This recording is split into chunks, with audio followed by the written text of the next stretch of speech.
Welcome to the Beyond the Reef podcast, where I talk to experts and researchers in the reef aquarium hobby, discussing a broad range of topics from corals and reef biology to water chemistry and equipment.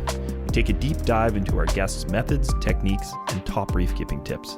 My name is Adam Sutherland, and I am the owner-operator of Frag Garage Corals, based out of British Columbia, Canada.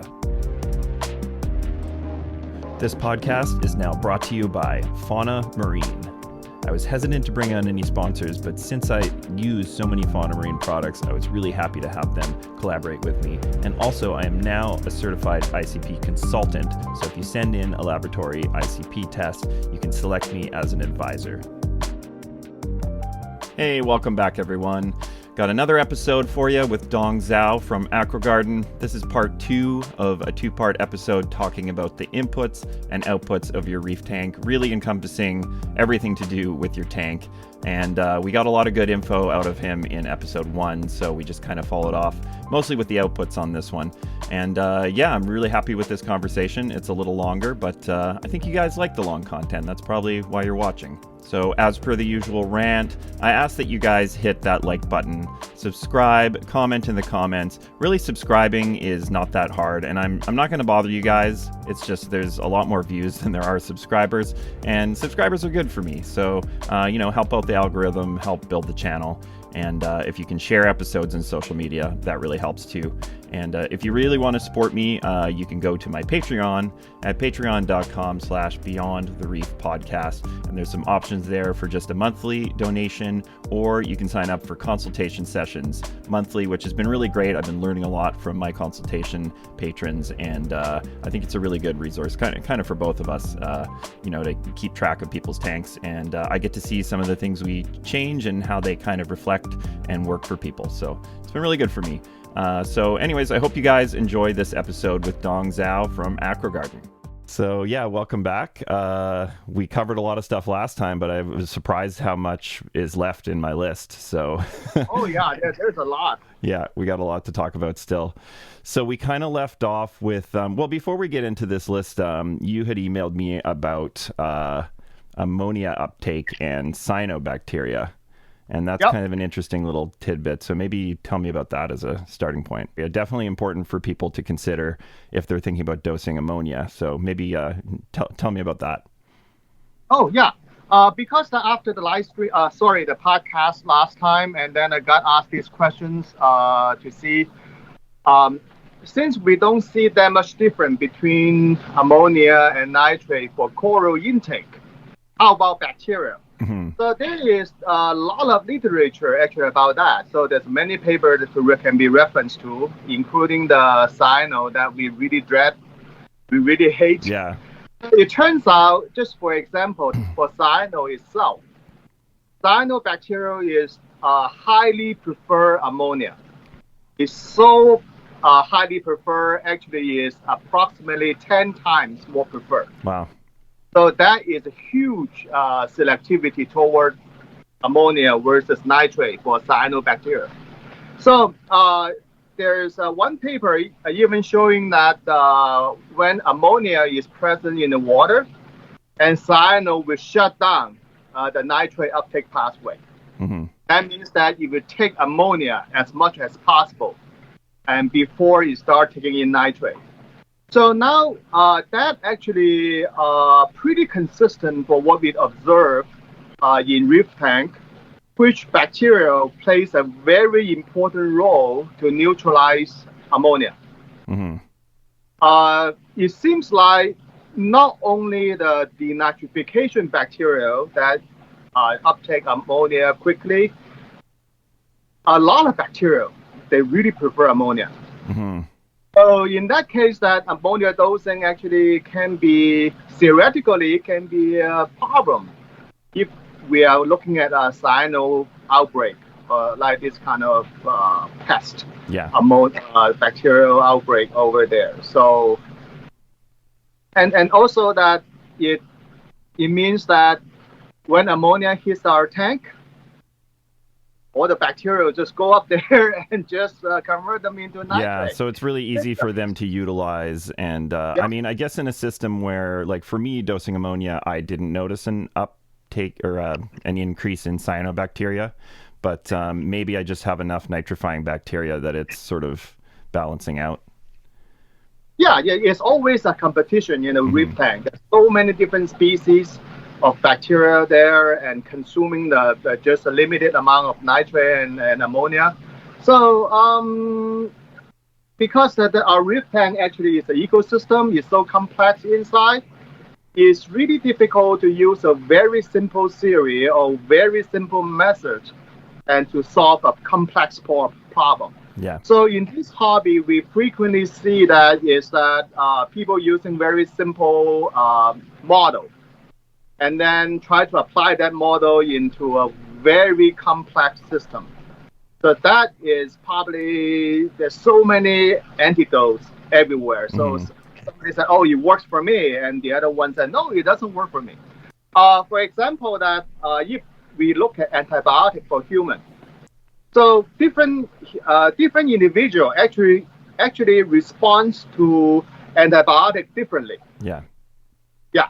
So some people take this, they get cured quickly. Some people take a lot of them, different type, but still lose the battle. So there even an article published, I think it's in a New England Journal of Medicine, and talk about that the host of the bacteria actually plays such an important role in terms of fighting bacterial infections.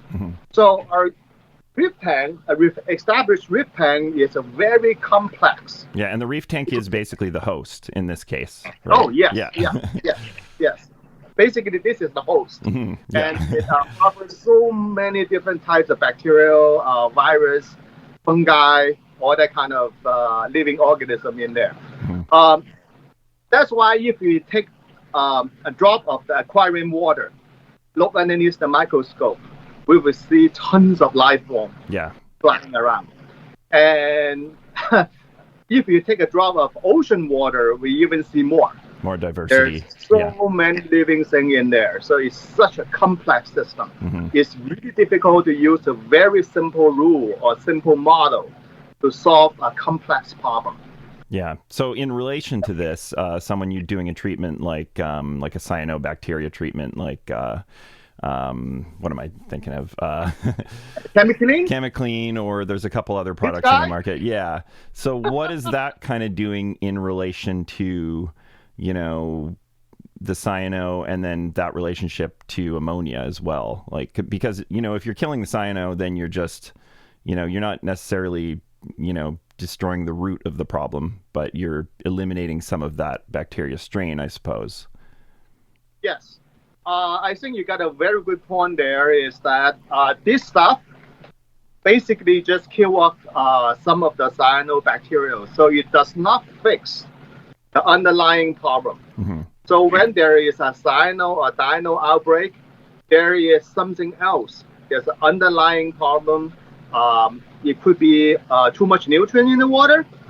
And normally that's the cause, that too much nutrient in the water, so promote them to grow.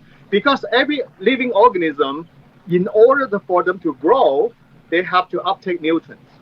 And you feed them more, they grow more. So that brings to an interesting thing that I frequently see on the internet.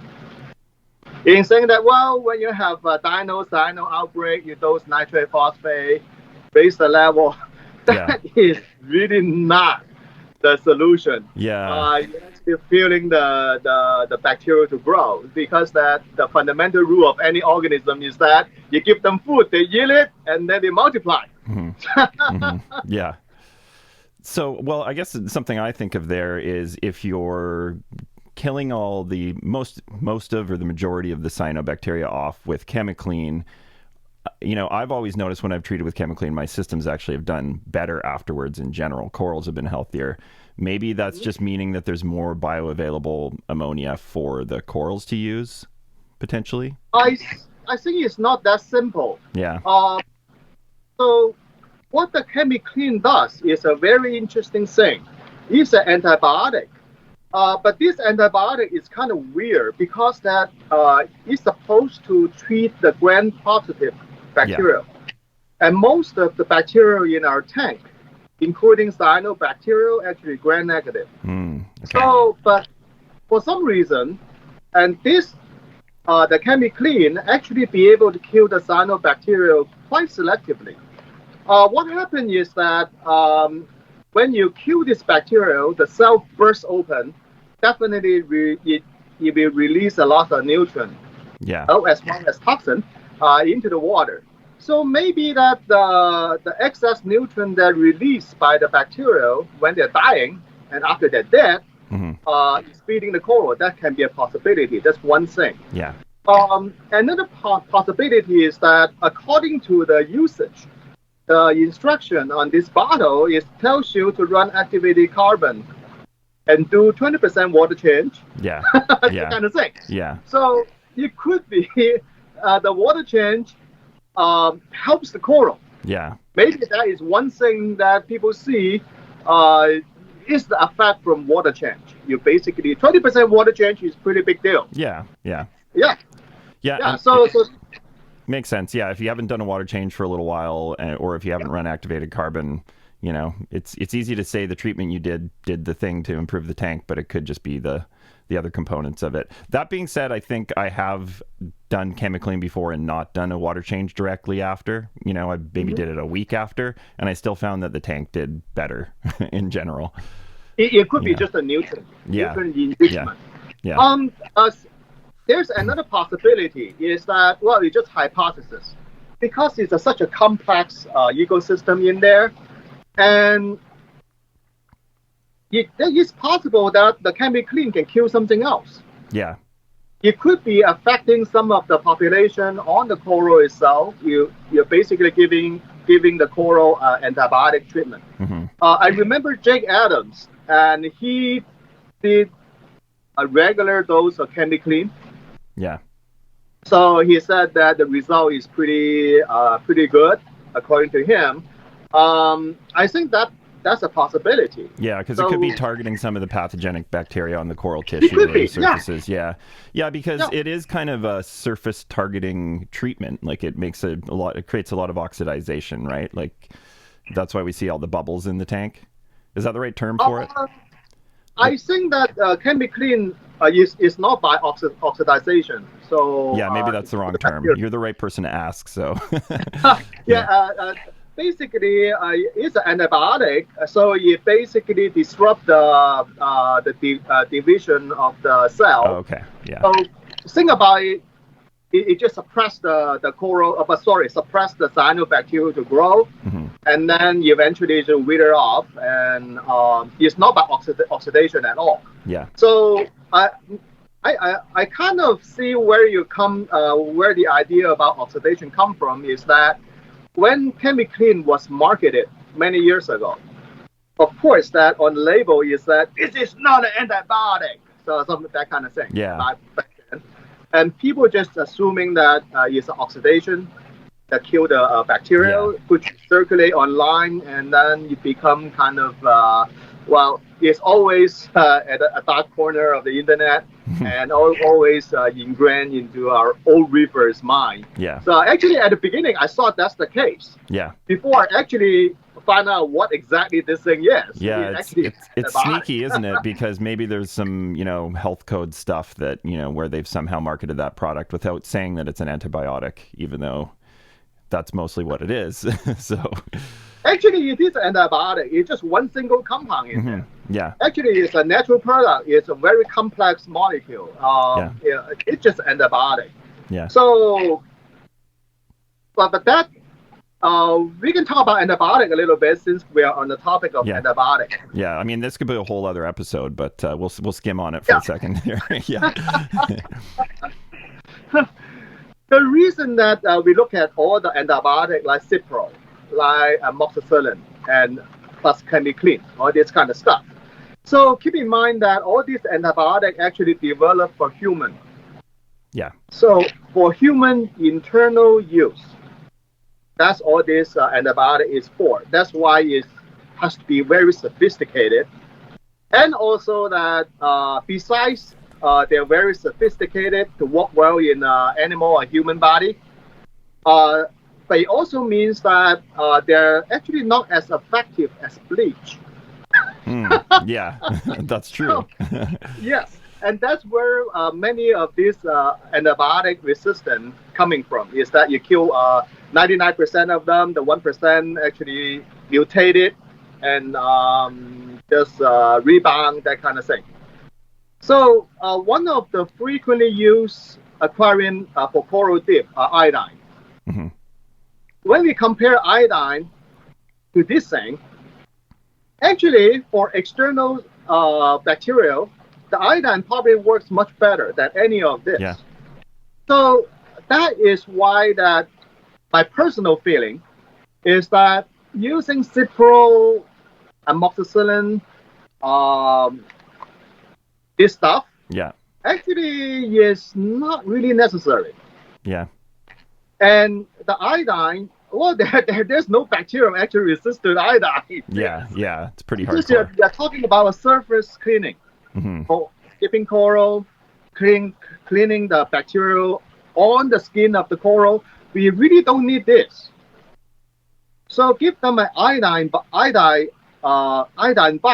probably is good enough. Yeah. And actually, I frequently just do that. When I dip coral, I use iodine instead of this kind of thing. Yeah.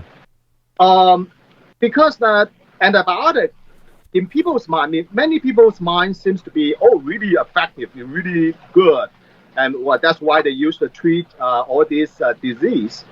But think about it, that the way these chemicals are used are internal. Mm-hmm. You have to go through so many hurdles. And also to make sure that the host doesn't get killed off at the same time. Yeah, because the other thing is you're probably wiping out some of the good, bacteria on the coral's microbiome when you're doing a treatment like that. It's not non-selective. Actually, it's hard to say. Yeah. So the selectivity of the most of the antibiotic probably is not really as good as people think. Like Cipro, basically still kill them all, that kind of thing, but left with a bunch still survive. But iodine is just kill them all. Yeah. So ideally, if it's just a few specific corals you want to dip, then you would dip in iodine. What would be your protocol for, how many milliliters or drops, or like how would you treat a coral if you're doing iodine externally? I use it, called a tea color kind of dosage. So basically, get a bucket of tank water. You add enough iodine that to give it a tea color solution. Mm-hmm. It really doesn't matter how much, as long as it's a light tea color to medium tea color. Okay. And you dip them. That should be good enough. Okay. Yeah, I've heard this reference before. It's funny coming from you as a very unscientific regimen, but it makes sense. Yeah, because the number doesn't really specifically matter. You're just hitting it with enough iodine to do the thing you want to do. Yeah. Yep. And you also bring up a good point about the dosage, the number. So we have no idea what actually dosage this thing is. Mm-hmm. And we have no idea how much Cipro that we should use.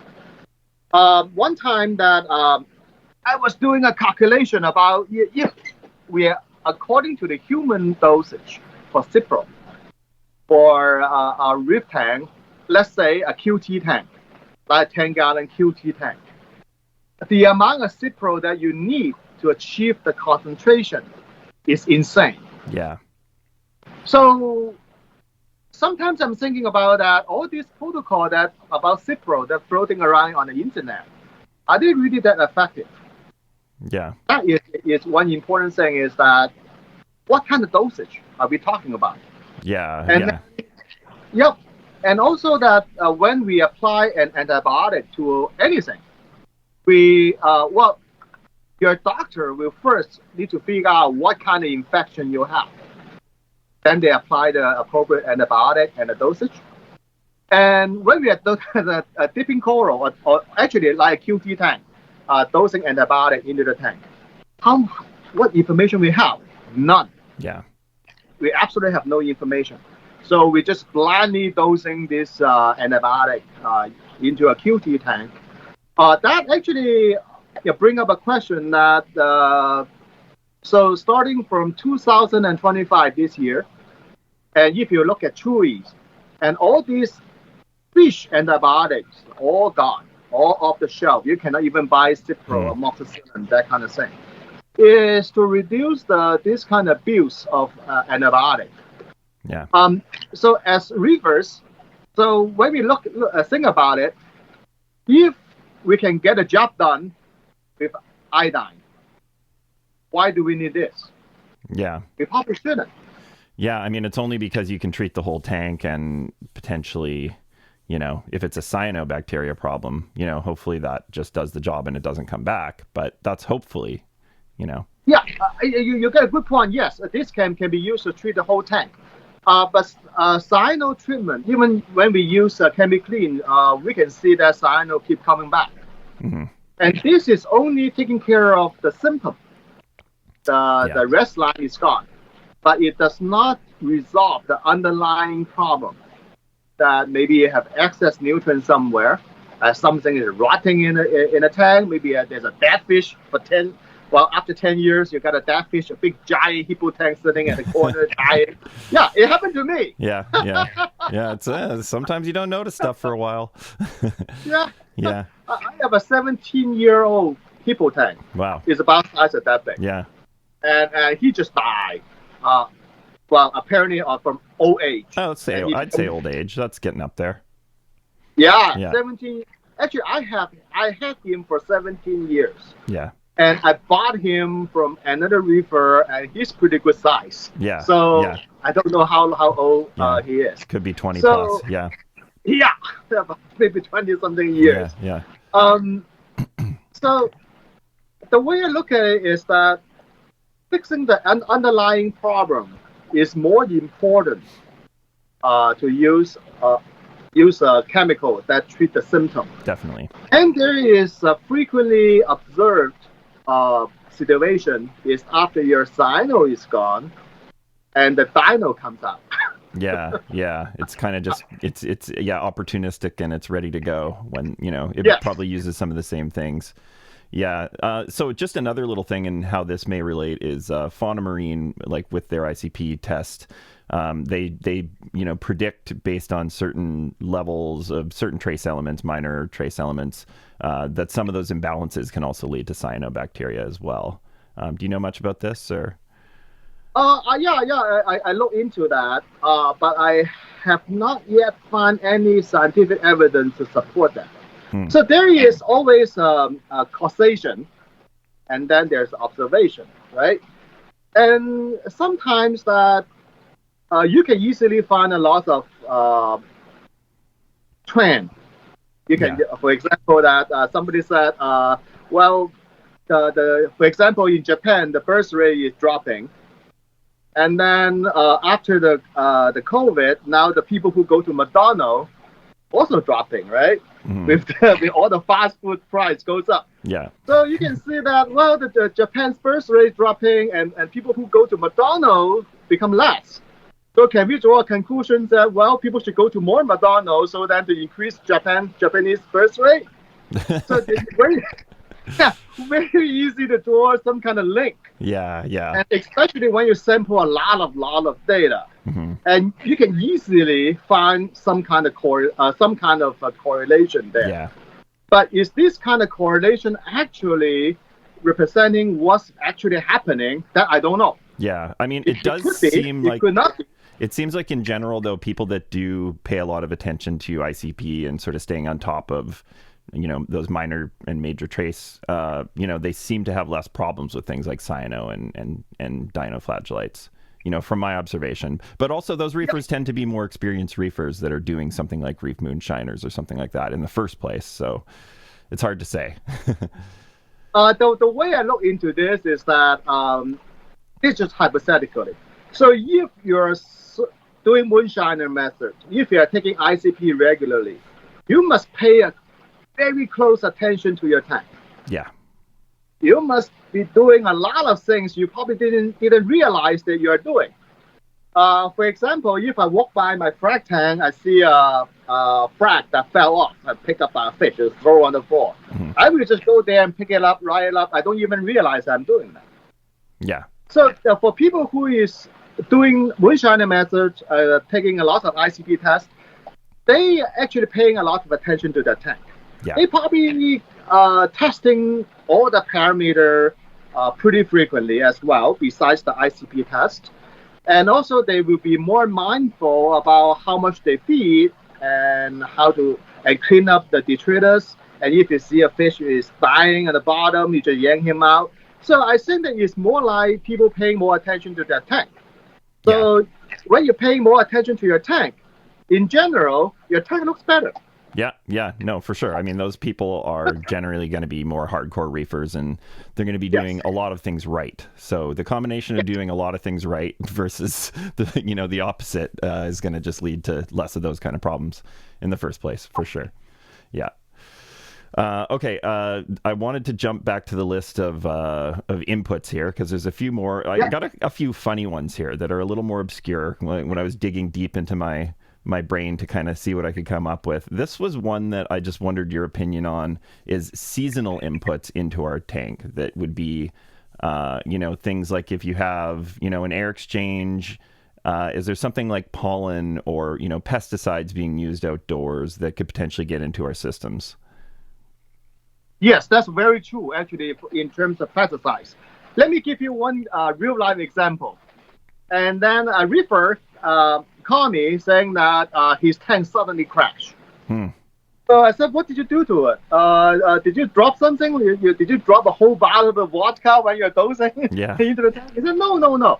Then eventually, it turns out, then he has airline going out and lead to his skimmer, so the skimmer can pull in fresh air. And then their tongue is doing one of these the mosquito thing, the spraying mosquito, so that it is possible that those pesticides actually get stuck into the tank. Any pesticide can do quite a big damage to the reef tank. And there's another interesting example. Another guy called me and said his tank crashed. It's very hard crash. Basically everything died. Then we look at all the possibilities, we cannot even find anything. Then I look at him and said, what do you do for a living? He said, he's a mechanic. I asked him, do you wash your hand? You put your hand in the that's on my list too, hand washing and inputs from that. Whoops. So that's just motor oil. Wow, there is so much chemical. After he worked on the car, and then if he didn't wash his hand carefully, so he's going to introduce a lot of this kind of chemical, then definitely can kill the tank. And for example, like sunscreen. Well, there is some papers saying that a sunscreen is really not harmful to coral. Some said yes. But in generally, I believe probably sunscreen that can be quite harmful to the coral. So when people go to beach or maybe go outside to walk in the yard and apply the sunscreen on their arm, they wash their hand perfectly well. But stick the arm in there, voila. Yeah, no, these are just little things to keep in mind because, your tank is all just a collection of your decisions and your, all of the little things you're doing. So, I tend to give my hands and up to my arms, depending on what I've been up to, a good freshwater rinse before. I don't use any soap or anything like that. But, I'm sure most soaps would be fine because they're just going to be sort of a sodium base, right? There's one soap I found that is very safe is the Dawn Ultra detergent, the dish detergent, and they're very effective to clean off any oil on your hand. There's another thing, the rubbing alcohol actually is very good. Rubbing alcohol, for example, that definitely sanitize your hand. That's one thing. There's another added bonus is that I pull out Xenia a lot because I use Xenia as neutral export. So every time I pull out Xenia, no matter how I wash my hand, and there's always smell like Xenia. It's got a weird smell, alcohol. Hey? It's not a good smell. It's like wet dog or something. It's not a good smell at all. Rubbing alcohol actually do very well to take that off. And I think it's very, I use rubbing alcohol and then the Dawn dish soap. Yeah. Yeah, that seems so far so Yeah. good. And I guess another thing along those lines too is, I don't think all the time about, rewashing some of my maintenance bins, like things that I would mix something in, or, a measuring cup or something like that. But it's probably good practice to maybe give them a little bit of an alcohol clean every so often as well. Just, it's just more ways to introduce. Yeah. Yeah. Yeah. Okay. Yeah, I guess, another thing on the list was, would pollen be something that would get into your tank? I would think that would just be a carbon source, really, if pollen was getting in externally. I don't think it could really react with anything biologically in our reef tanks. I for that part, I have no answer for it. Despite that, living in New England, and this is a pollen country. Mm-hmm. Mm-hmm. Sometimes you can see the whole tree just, the wind broke through, and all this the yellow cloud going through. So so far, I didn't see any negative impact on it. Yeah. Because I have pretty good air exchange. Sometimes that I can see pollen get in, but I didn't see anything negative affected. Yeah. And I don't see anything positive either. Yeah, like I said, I think it probably just ends up being a little bit of carbon, right? Like it's basically all it comes down to. So, but yeah, I'm only asking about this because I was looking at my, sort of the last year of reefing for me. And in the spring, I sort of noticed I started having some problems. And that was around the same time of year I started cracking the window more, because I thought, I'll crack the window more, get more new air exchange. And, I just start thinking back and going, is there some seasonal input that's changing around March, April that's, leading to some issues in the tank? It's definitely something to consider.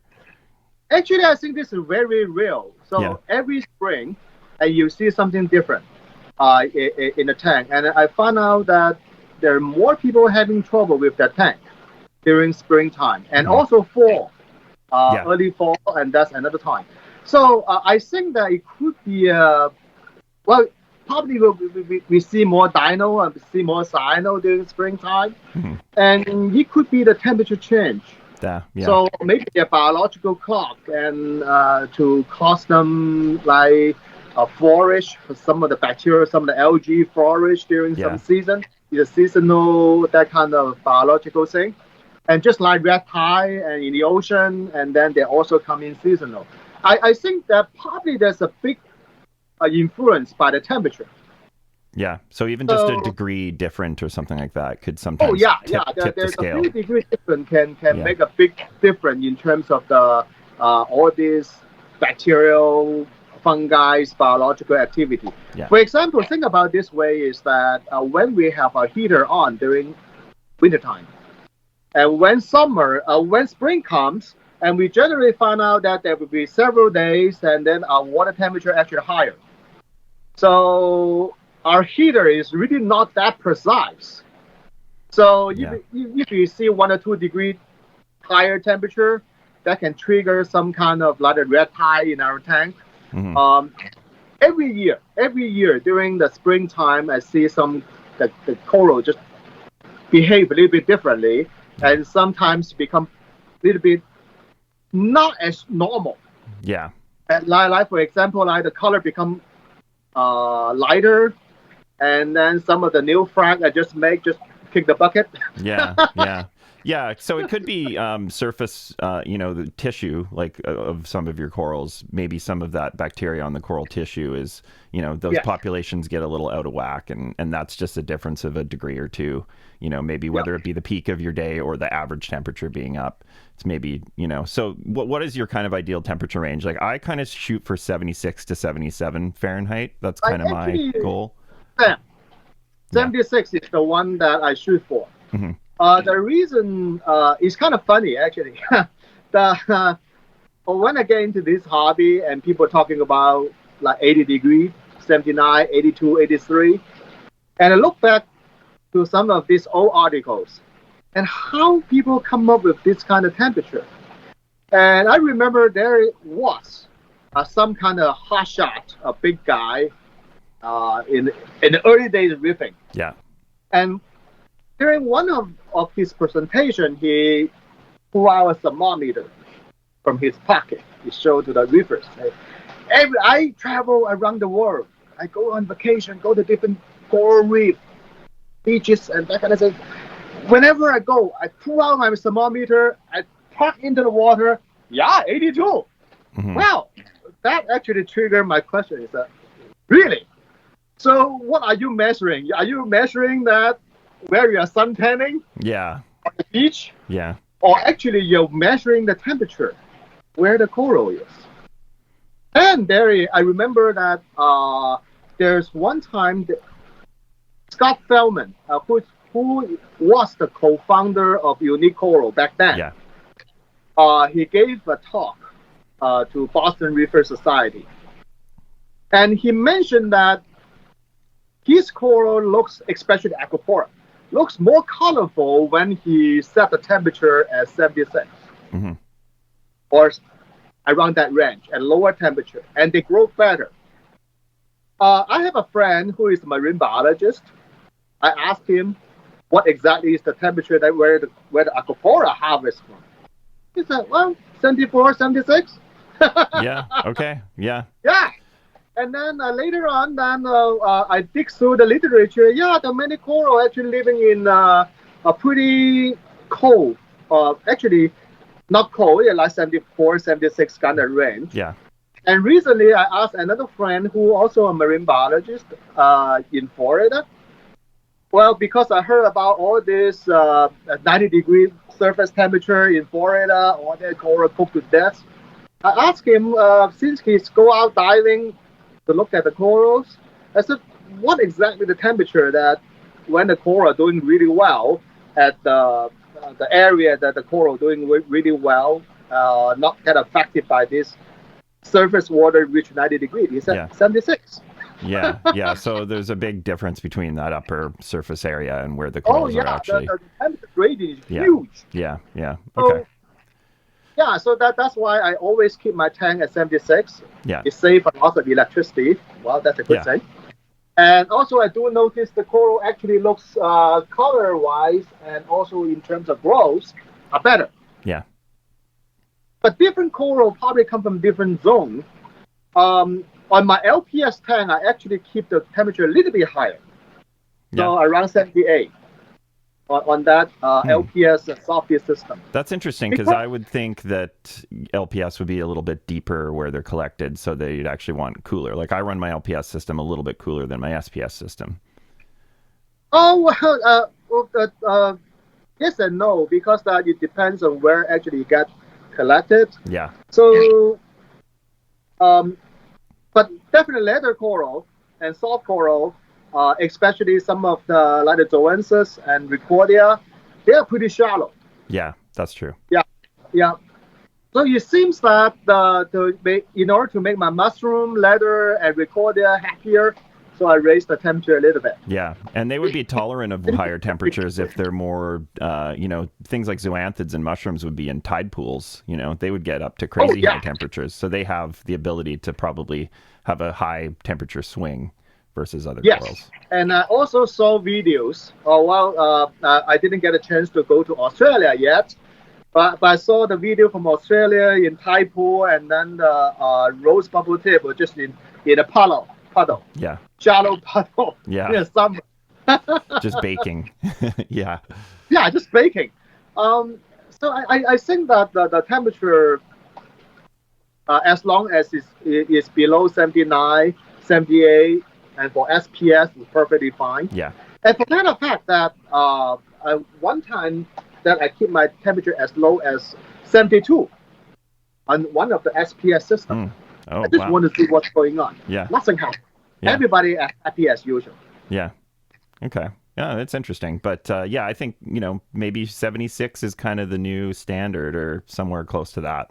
Yes. In general. And there is also an important point I want to bring out is that in the ocean, probably the coral can tolerate a bit higher temperature than in our tank. Yeah. The reason is because coral during daytime, when all this photosynthesis and all the biological activity happening on the coral, actually one of the paper I read indicating that the coral actually 1 or 2 Fahrenheit hotter than the surrounding water. Okay. Because of biological activity. Yeah. So in the ocean, there's a huge amount of wave and water going through the coral. So that basically it will cool down the coral really effectively in the ocean. So we can assume that if the water is 78 degrees and the coral maybe just also 78 degrees. Yeah. But in our tank, there's the flow we have is nowhere near that much flow that compared to the ocean that goes through the cool down the coral. Of course, yeah. That whatever water volume that goes through the coral to cool it down. So our coral could be a little bit hotter than what the thermometer indicating the surrounding water. So if our tank reach 82 degrees, so our coral may be cooking at 83, 84. Yeah, that's interesting. I guess corals are kind of like little heaters because of the biological processes that are firing. Biological process. Yeah. Okay. That's something to consider, and another reason maybe to just try to keep your temperature, a little bit lower than maybe, the 78 or so. Okay. Yeah. So we'll shoot. Yeah. I'm going to focus a little more on 76 for the next little while and see how close I can get it to that. This coral has been kept at 76 by 10 years now. Mm-hmm. Yeah. So also that you save quite a bit of electricity. Yeah, totally. Yeah. Any little thing helps when you got a farm like we do. Yeah.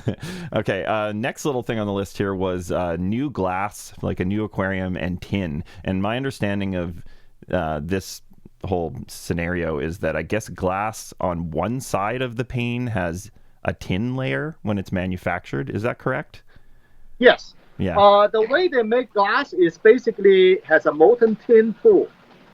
And then they put the glass floating on top. Yeah. So that's why they call floated glass or something like that, the manufacturing process. So that way that you got a very perfect side over there. Yeah.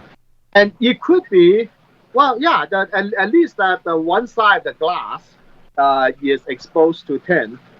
Then during the manufacture process for tank, you have no way to tell. The manufacturer is not going to know when they're building the tank unless there is some system of labeling. But I guess it's a thing for people to consider in a new tank. Do an ICP towards the beginning and just make sure the tin isn't high, because tin is a pretty toxic metal. Yeah. So definitely like a thing to consider. Again, it's not really something we can do a lot about, as a preventative measure. But, if you end up having tin levels, there are products like Metal Zorb and Cooper Zorb that will pull that out.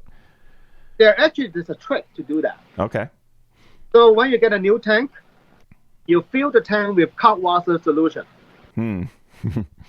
So basically that you basically just bind to the tin. The tin are all just neutralized. Mm-hmm. So if there any tin, they will basically, cut water is an interesting thing. Cut water, they call the self-cleaning reagent. So basically all the heavy metal, they just precipitate them out. Mm-hmm. So it also this method also can apply to a tank that used to be used as a QT tank. So for a tank that used to be used as QT tank that people dose copper in it, to detoxify it, you just soak it in hot water solution. Okay. Yeah, it works very well. Yeah. Okay. Yeah, I have a new system I'm setting up that's about 300 gallons. I'm like, that's going to be a lot of water to do it, but I could. It's just, it feels like a lot of water to, try to treat it. Yeah, well, but for hot water, there is not a lot of water. So, for example, that all you want to do is that you add enough hot water into the water column, so to make the pH around above 10, and that's it. And then maybe just one batch of the hot water, maybe 1 pound bag. Could you also make like a calc paste or a slurry and use a sponge and then just kind of wipe down the whole inside of the tank with that? That probably work, but I prefer to let it soak for a while. Yeah. Because that let the chemical reaction happen. Yeah. Okay. Yeah, that makes sense. Okay, another one. There's a bit of a discussion going on one of the Facebook groups about this recently. Was rust from magnets and how much of a how much of an implication of that is, really going to be causing issues in the tank, or, what are some of the metals that are leaching out of the average magnet? How much of a problem is it really? Rusting magnet actually is a pretty big deal. It is a very big deal, actually. So because the depends on what kind of magnet actually being used, how it was manufactured, and then the kind of heavy metal you can leach out from there can vary differently. But one major thing is iron. Iron definitely is a major component, and probably there's some chromium in there, and God knows what else is there. So now here's the thing is that rusting, we have seen, so personally, I have seen tank that overdose with iron can wipe off the whole reef tank. That's for true. So there's, for example, there's one of the customer, and then he reached out to me and said, his maintenance guy told him to dose iron because his coral doesn't look healthy enough that he need to dose more and more iron. After he dosed a significant amount of iron in the tank, everybody died. Yeah, well, obviously way too much. Yeah, way too much. So too much iron is not a good thing. Yeah. That brings to the rusty magnet. Rusty magnet can do exactly the same thing. So, but besides that, we have to also consider rusting propeller magnet. Yeah. That actually is a more important thing to look at. And also easy to overlook by many hobbyists. Yeah. So there's back to the magnet, the for holding the pump together. Yeah. There's an easy way to do it. You just coat it with epoxy, or you just replace your pump replace the holder. Yeah. Before they actually get rust out. But the shaving of the magnet, actually rusting magnet on from the propeller is more a problem than people realized. Mm-hmm. I have seen, maybe a handful of cases that there is really no reason that the tank is going bad, why the coral is dying, or that kind of thing. Do all the tests and doesn't see much. Oh, by the way, ICP test may not capture the true picture of what kind of heavy metal composition in the tank. For example, like copper. Copper tend to stick to plastic surface. So when you fill up your plastic little vial and travel 10 days a week to the ICP facility, probably lots of heavy metal, including copper, is adhesed to the side of the vial. Yeah. So when you get your test result back, things look normal, but in reality, you probably have an overwhelming amount of heavy metal and copper in your tank. So don't rely on just one or two tests to figure out your heavy metal contamination. But now here's the thing. Propellers. So the way they normally a regular pump with design is that, so this piece of magnet, that actually is suspended and not touching anything else. The reason is that there's a ceramic shoes at the end, and there's ceramic shoes at the front. Yeah. So the magnet is supposed to rotate freely without touching the side. Yeah. But if the pump is not maintained, for example, clean it regularly, soak it with citric acid regularly, and then there will be build up on the side. Yeah. And when it build up on the side, when the magnet rotates, the build up not only scratch the inside housing of the pump, also scratch the magnet. Yeah. So this is a pretty old. You can see see the sign of shaving. Yeah. Doesn't look too bad though compared to some. Yeah. So this is a brand new propeller. Yeah. Yeah, and this is a propeller that you can see that. Yeah. Part of it is being scratched. Yeah. So this can actually shape into your aquarium as one of the source of heavy metal contamination.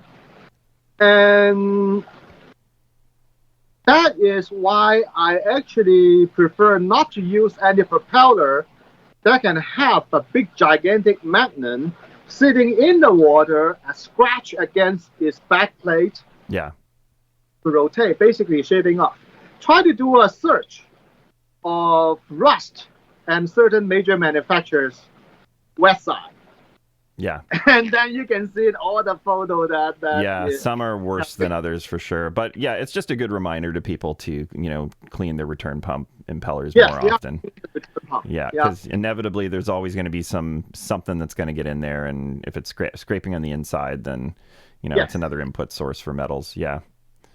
And also there's another point. Remember there's a Mag Drive, Supreme Mag Drive. That the Mag 5, Mag 9, and Mag 12, that kind of thing, used to be very popular in the aquarium in this hobby. They manufacture two types of pumps, one for pond use, one for saltwater use. The difference is the shaft. The one that meant for saltwater aquarium use has a ceramic shaft, and the one that for pond use has a metal shaft.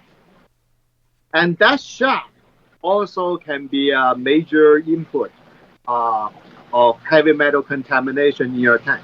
Yeah. So open up your return pump to make sure your return pump actually has a ceramic shaft. Yeah. Yeah. Okay. Yeah. That's a good thing to keep in mind. I never thought about that with the old mag drives. I definitely used them for a long time. I still have one I use for water changes, and it's probably metal. So, yeah. Yeah. Okay. I mean, one thing that's kind of funny just thinking about that is that, you might actually be, in some cases, some people might have a bit of metals leaching that they actually need for their tank. Like if you don't have enough iron, maybe you're getting a little extra iron from your magnets potentially.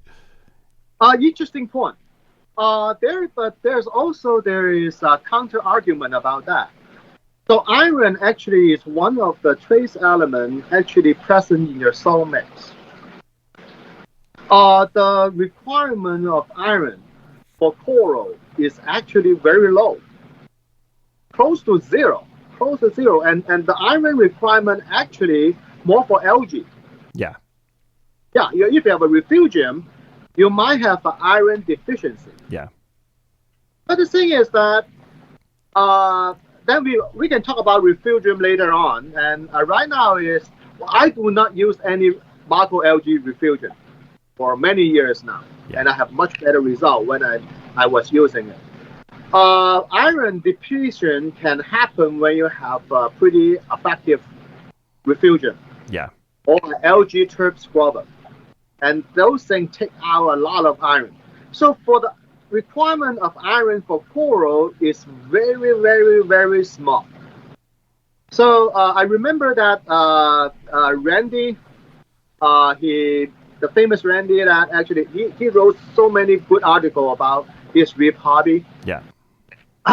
In one of his articles, he's talking about he just mixed up a little bottle of iron, homemade iron dosing solution. Yeah. And that is a lifetime supply of iron that coral needs. Yeah. Probably even more. Yeah. Seriously, iron is really not such a critical trace element you need to dose. Yeah. Because if you do any water change, let's say 10% every 2 weeks, once a month, you probably have more than sufficient iron in there. Yeah. Yeah. Because iron is definitely present in every single synthetic reef zone. Yeah. Okay. So it's an element that is like easily delivered through your water changes. Yeah. And I mean, also iron is easy to put in too. So get a human iron pill and the Fergon or something like that, and then drop it into a bottle of this drinking water, shake it up, and now you got a lifetime supply of iron. Yeah. Yeah, actually, I remember working in my tank once, and I cut my finger a bit, and there was a bit of blood getting in. I was like, oh, it's probably just a bit of iron getting into the system. You have a very good point, though.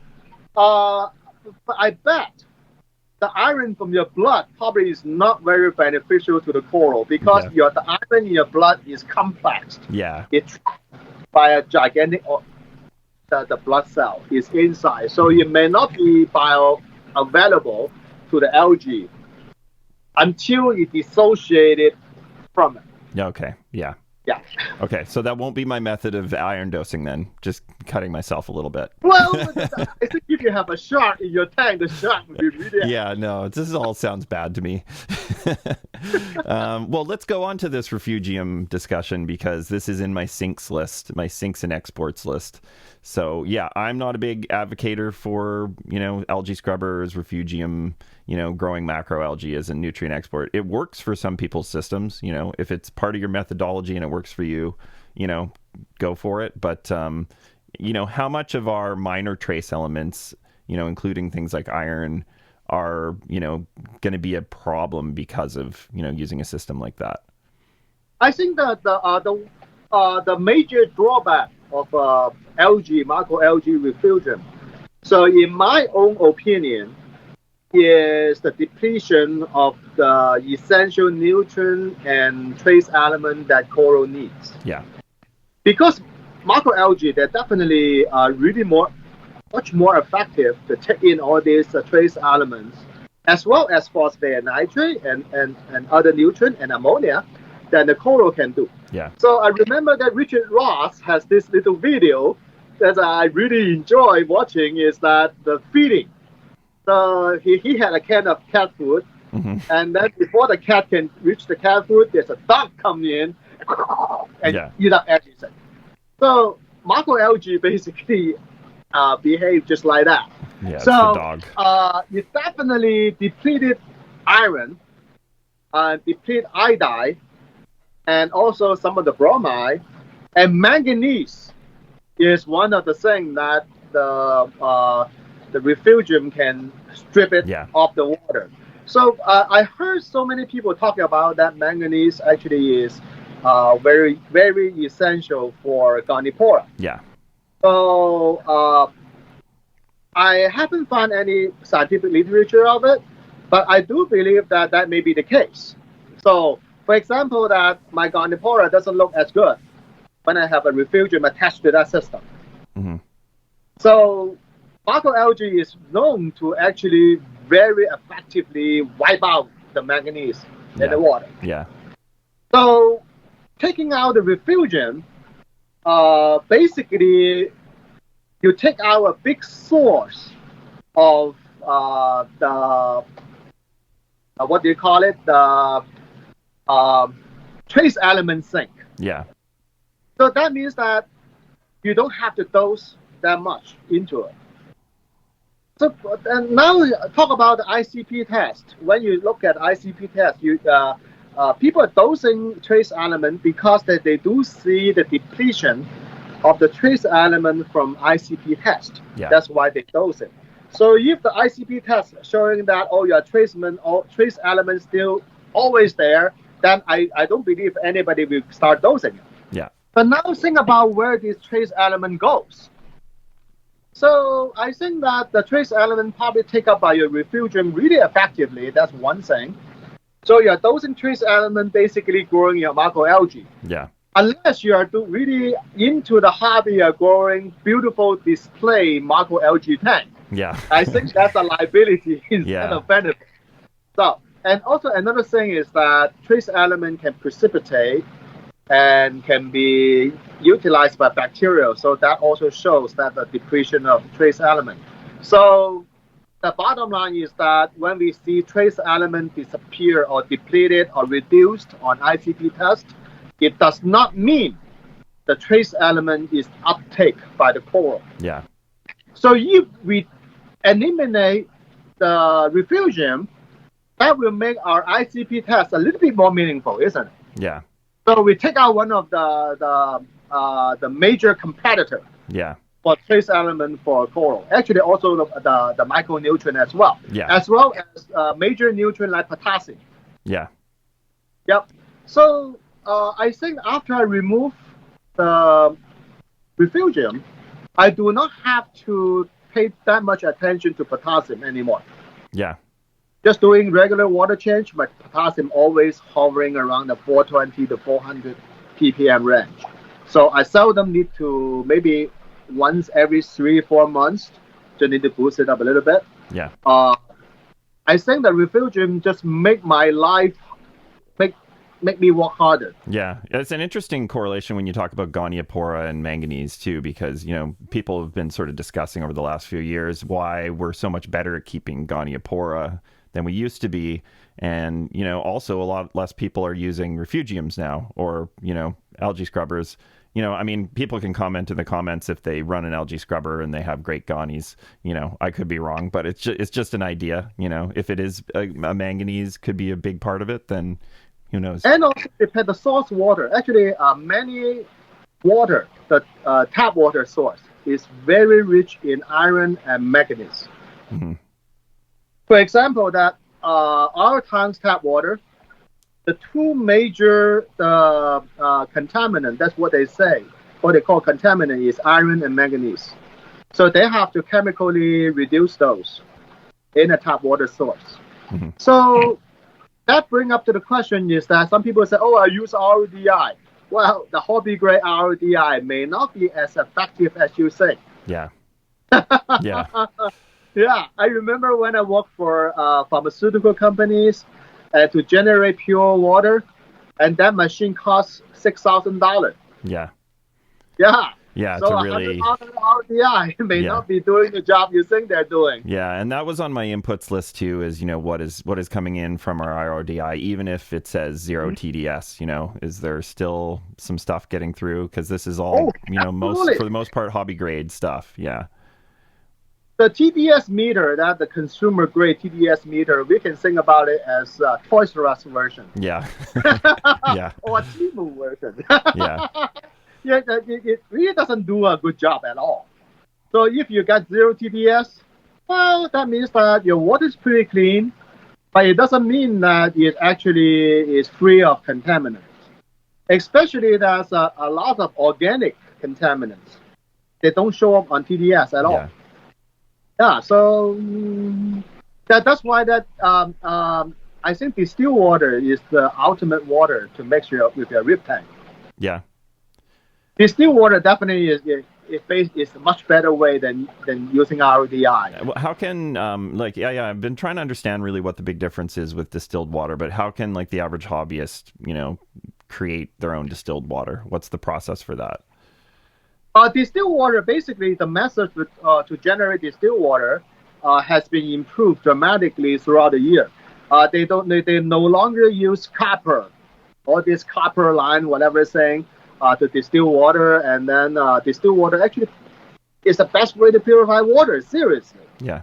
You just evaporate it, condense, and left everything behind. So that is really the I think is the best way you want to get pure water. But the question is that is it really necessary of using distilled water or RODI? The thing is that it highly depends on your tap water quality. Mm-hmm. So my philosophy is that if the tap water is drinkable, you're probably fine. And also tap water has all these trace elements in it. And all my coral farm running here, every single drop of tap water. I don't use RODI. Oh, you don't use RODI? Oh, No, crazy. no. Well, you must have good water where you are, though. Because that the water is generated by the tank. So that's one of the advantage I have. So our tank's water turned out to be pretty good. Yeah. So the only problem is that the excess of iron and manganese that they have to chemically purify out. Yeah. But even that, I look at the water testing table they publish every year, and there's still a significant amount of iron and manganese in the tap water, but it's a very good level. Seriously. Yeah, so maybe it's working. It's working for you. Yeah, and actually, just that kind of brings me back to the seasonal inputs thing a little bit. Is your water source is going to change a little bit seasonally depending on the reservoir levels. So your water is probably more pure in the winter. What's that? Sorry. Depends on what type of where they get the water from. Yeah. That makes a huge difference. Yeah. So I think that's the information you can find out from your town's website. If they get their water source from a river, forget about it. So our town actually getting from underground water spring. So that makes a big difference. But the town next door, the tap water may not be suitable. Seriously. Yeah. No, and when we go to urban, no. Yeah, and you can look most municipalities. You can look up how your water is treated, and other things to consider too is that people will often have a chlorine filter, but a lot of facilities treat with chloramine, which is not taken out by chlorine filters. And there's actually really good chloramine filters I think it's a Puritech one that I use, and it's actually rated to last. I think it lasts about 4 times longer than a regular chlorine filter, and it also takes a chlorine, so it's a much better carbon filter to use. You bring up a very good point about the chloramine. Chloramine is pretty difficult to get rid of. Use the regular RODI unit. Mm-hmm. So you need the special cartridge that you mentioned, and the accumulation. When people keep using water that contain chloramine, you definitely can see some negative impact long term. But that's just observation, though. Theoretically, it can be interesting. So the chloramine basically is chlorine and ammonia combined together, and then they're dissociated when they decompose. If like a microdosing of ammonia in your tank, when your RODI unit, the regular carbon cartridge, cannot capture the chloramine effectively, every time you do water change, you're dosing your tank with ammonia. Mm-hmm. Yeah. Mm-hmm. So we're adding it anyways, whether we're trying to or not. Yeah. So that kind of ammonia dosing might cause long-term problems, like the excess growth of algae and the unwanted bacterial cyano, that kind of thing. So, but the good thing is that get rid of chlorine and chloramine is quite easy and effective using vitamin C. Vitamin C? Yeah. Yes, vitamin C. Actually, just Google it. Okay. And when I talk to people that come over to say, how do I get rid of the chlorine and chloramine in my tap water? How I do it, I can use my tap water. Vitamin C. Vitamin C actually is an industrial standard way to dechlorinate water. Interesting. Okay. Yes. So I get this 250 milligram vitamin C capsule. You have to use the powder form, not the tablet. The tablet has so many filling in it. Yeah. So many filler and other kind of crap, and also doesn't dissolve readily. Yeah. You use the vitamin C capsule, then you just pull open the capsule and you dust the vitamin C in there. Okay. If I remember correctly, that 250 milligram capsule can treat about at least like 20 gallons of tap water. Yeah. It react with the chlorine and chloramine instantly. So that's how I dechlorinate my water using vitamin C. Yeah. So what happened to the excess vitamin C? They go to the core. Yeah. Okay, and what's the actual chemical reaction that's happening with the vitamin C? Yes, there's a chemical reaction. Yeah. Is it precipitating those, or is it binding them somehow? Oh, it just neutralizes it. You just bind it and break the chlorine apart. So you can Google. People interested can Google the reaction. And also that it definitely is the standard way, industrial way, also the cheapest way to dechlorinate water. Yeah. Okay. And could you add it to salt water that's been mixed already, or do you want to do it to the RODI before you add your salt? If you're making you add to the fresh water, not the salt water. Yeah. Okay. So because it might do some bad things to the salt water if it's already mixed, it might mess with some other elements, or. I don't know. I actually haven't into that, but definitely there will be interference because there are other elements in there. Yeah. So, yeah. Yeah, well, that sounds like a good tip, like a safe thing to try if you have any, concerns about your water source, as far as any chloramines getting in or anything like that. And then, take your vitamins. Oh, yeah, vitamin C. But not all the vitamins, just vitamin C. Yeah, pure vitamin C. There's a very interesting thing by using tap water, though. So not recommended when your tank water is not drinkable or something. And I do not have the dose fluoride. Yeah. Because our tap water has 2 ppm of fluoride constantly. Yeah. And of course, I can see the fluoride depletion. The fluoride actually depletes quite readily. uptake by the coral. So that's why every time I do a water change, and all the coral seems to perk up, so happier. Yeah. But in Europe, I don't know about Canada. Is that I know that many countries in Europe, Mm-hmm. and their tap water are not treated with fluoride at all. Yeah. No, in Canada we are. I believe we still have fluoride. Yeah. That's good for the teeth and good for the coral. Yeah, So definitely. do not have those fluoride. Yeah. Yeah, and 2 ppm is, I mean, that's a little higher than the range of your tank, but, I mean, 1 to 1.5 is kind of typically the range, based on the ICP data. For matter of fact, that 1 to 1.5 versus 2, there is not much difference at all. Mm-hmm. Yeah. When we talk about EPM level. Yeah, that's true. Yeah. Okay, well, that's cool. I mean, actually, you're probably saving quite a bit of money on fluoride if you're getting it from here, because it's not a cheap element, especially in a big system with a lot of hard coral growth. They use a lot of it. I think it's an element that to me is proven to be one of the more important elements that we weren't looking at 3 or 4 years ago. And also fluoride.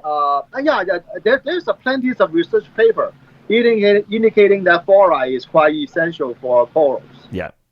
So that's not a myth. That's a truth. Yeah. That's scientifically proven. So sometimes that I tell people that who start out in this hobby, try your tap water. First of all, you go to your tank's website, looking at your tap water. Import the tap water report. Important thing is that can you drink your tap water? If your tank said no, your tap water is not drinkable, forget about it. Just get your ROTI. Yeah. Right?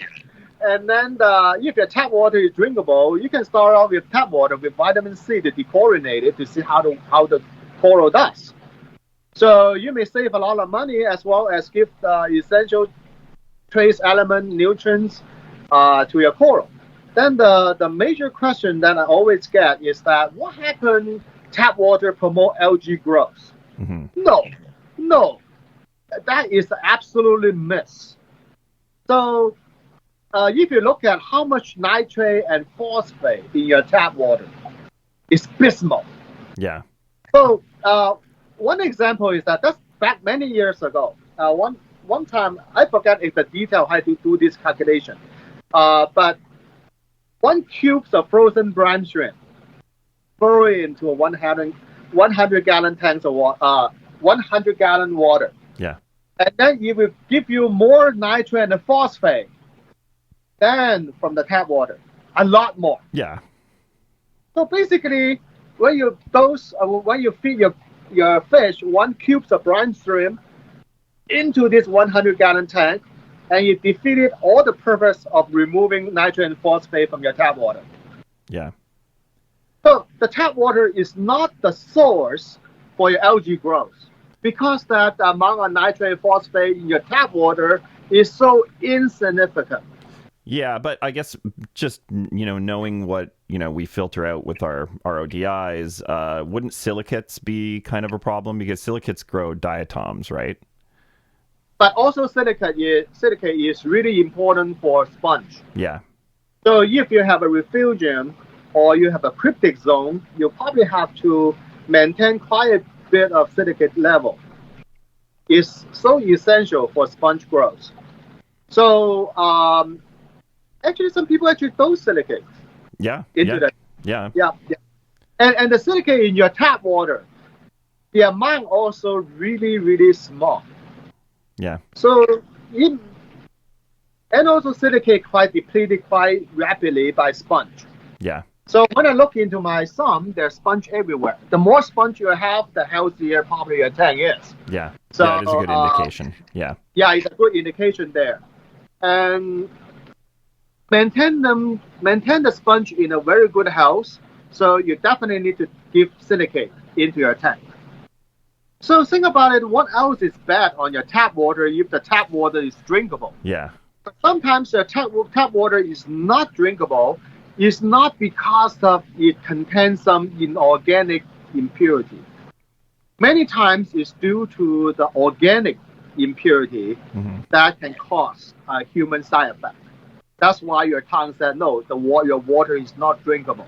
Yeah. And for example, that if you have out of the whack vanadium, let's say, or arsenic in your tap water, and your tap water probably gets shut down.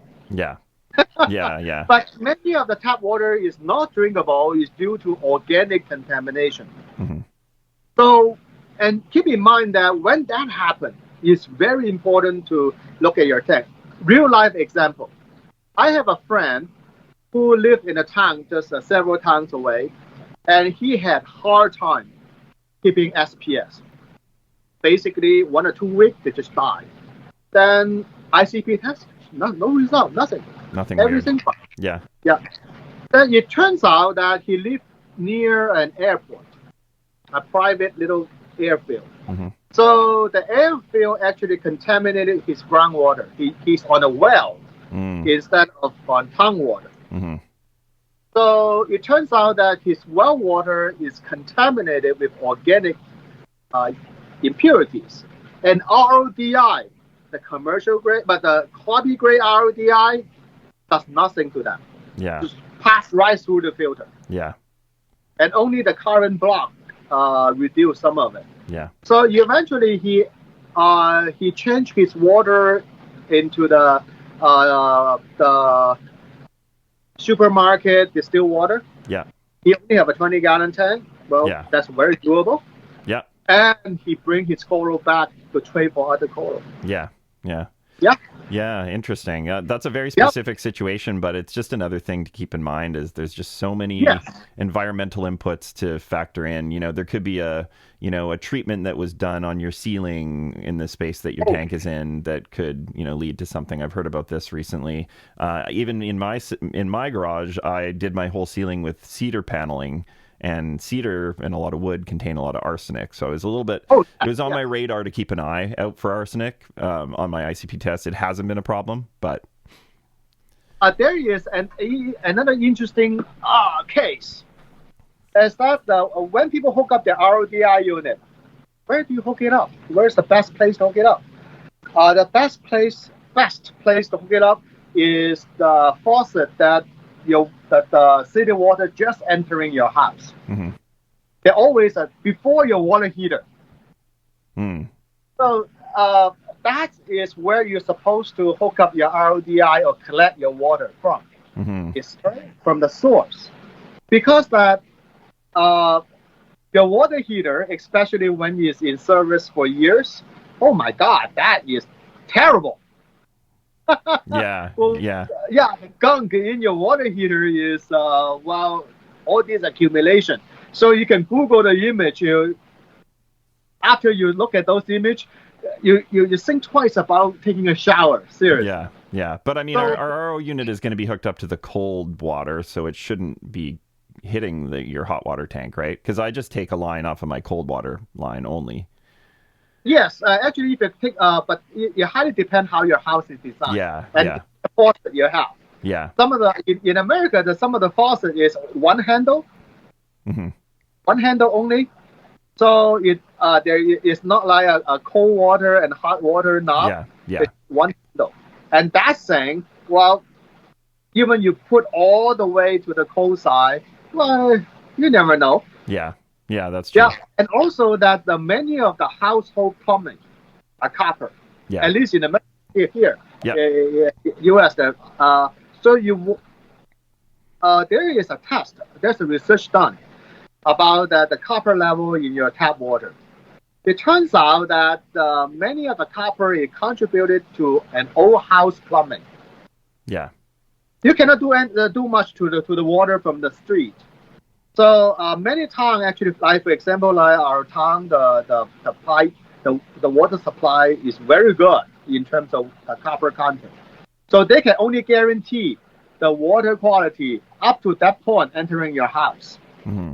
But then once you circulate through the old pipe, especially when your water is more acidic, and that actually your old pipes, the copper pipes inside your old house, can contribute greatly to the heavy metal contamination. Yeah, well, I have an old house, and it's funny you talk about the water heater, because my house is from like 1958, and our water heater's the original one that was built with the house, Oh. which I think is kind of a good testament to something being built well, Yep. But yeah, but there's definitely a lot of copper plumbing through this house. So, but I haven't seen any, copper readings that have been. It tends to read low. That being said, you mentioned earlier that maybe, by the time your ICP test gets to the lab, that copper reading is not going to be 100% accurate because of the way it potentially binds to the side of the vial or whatever.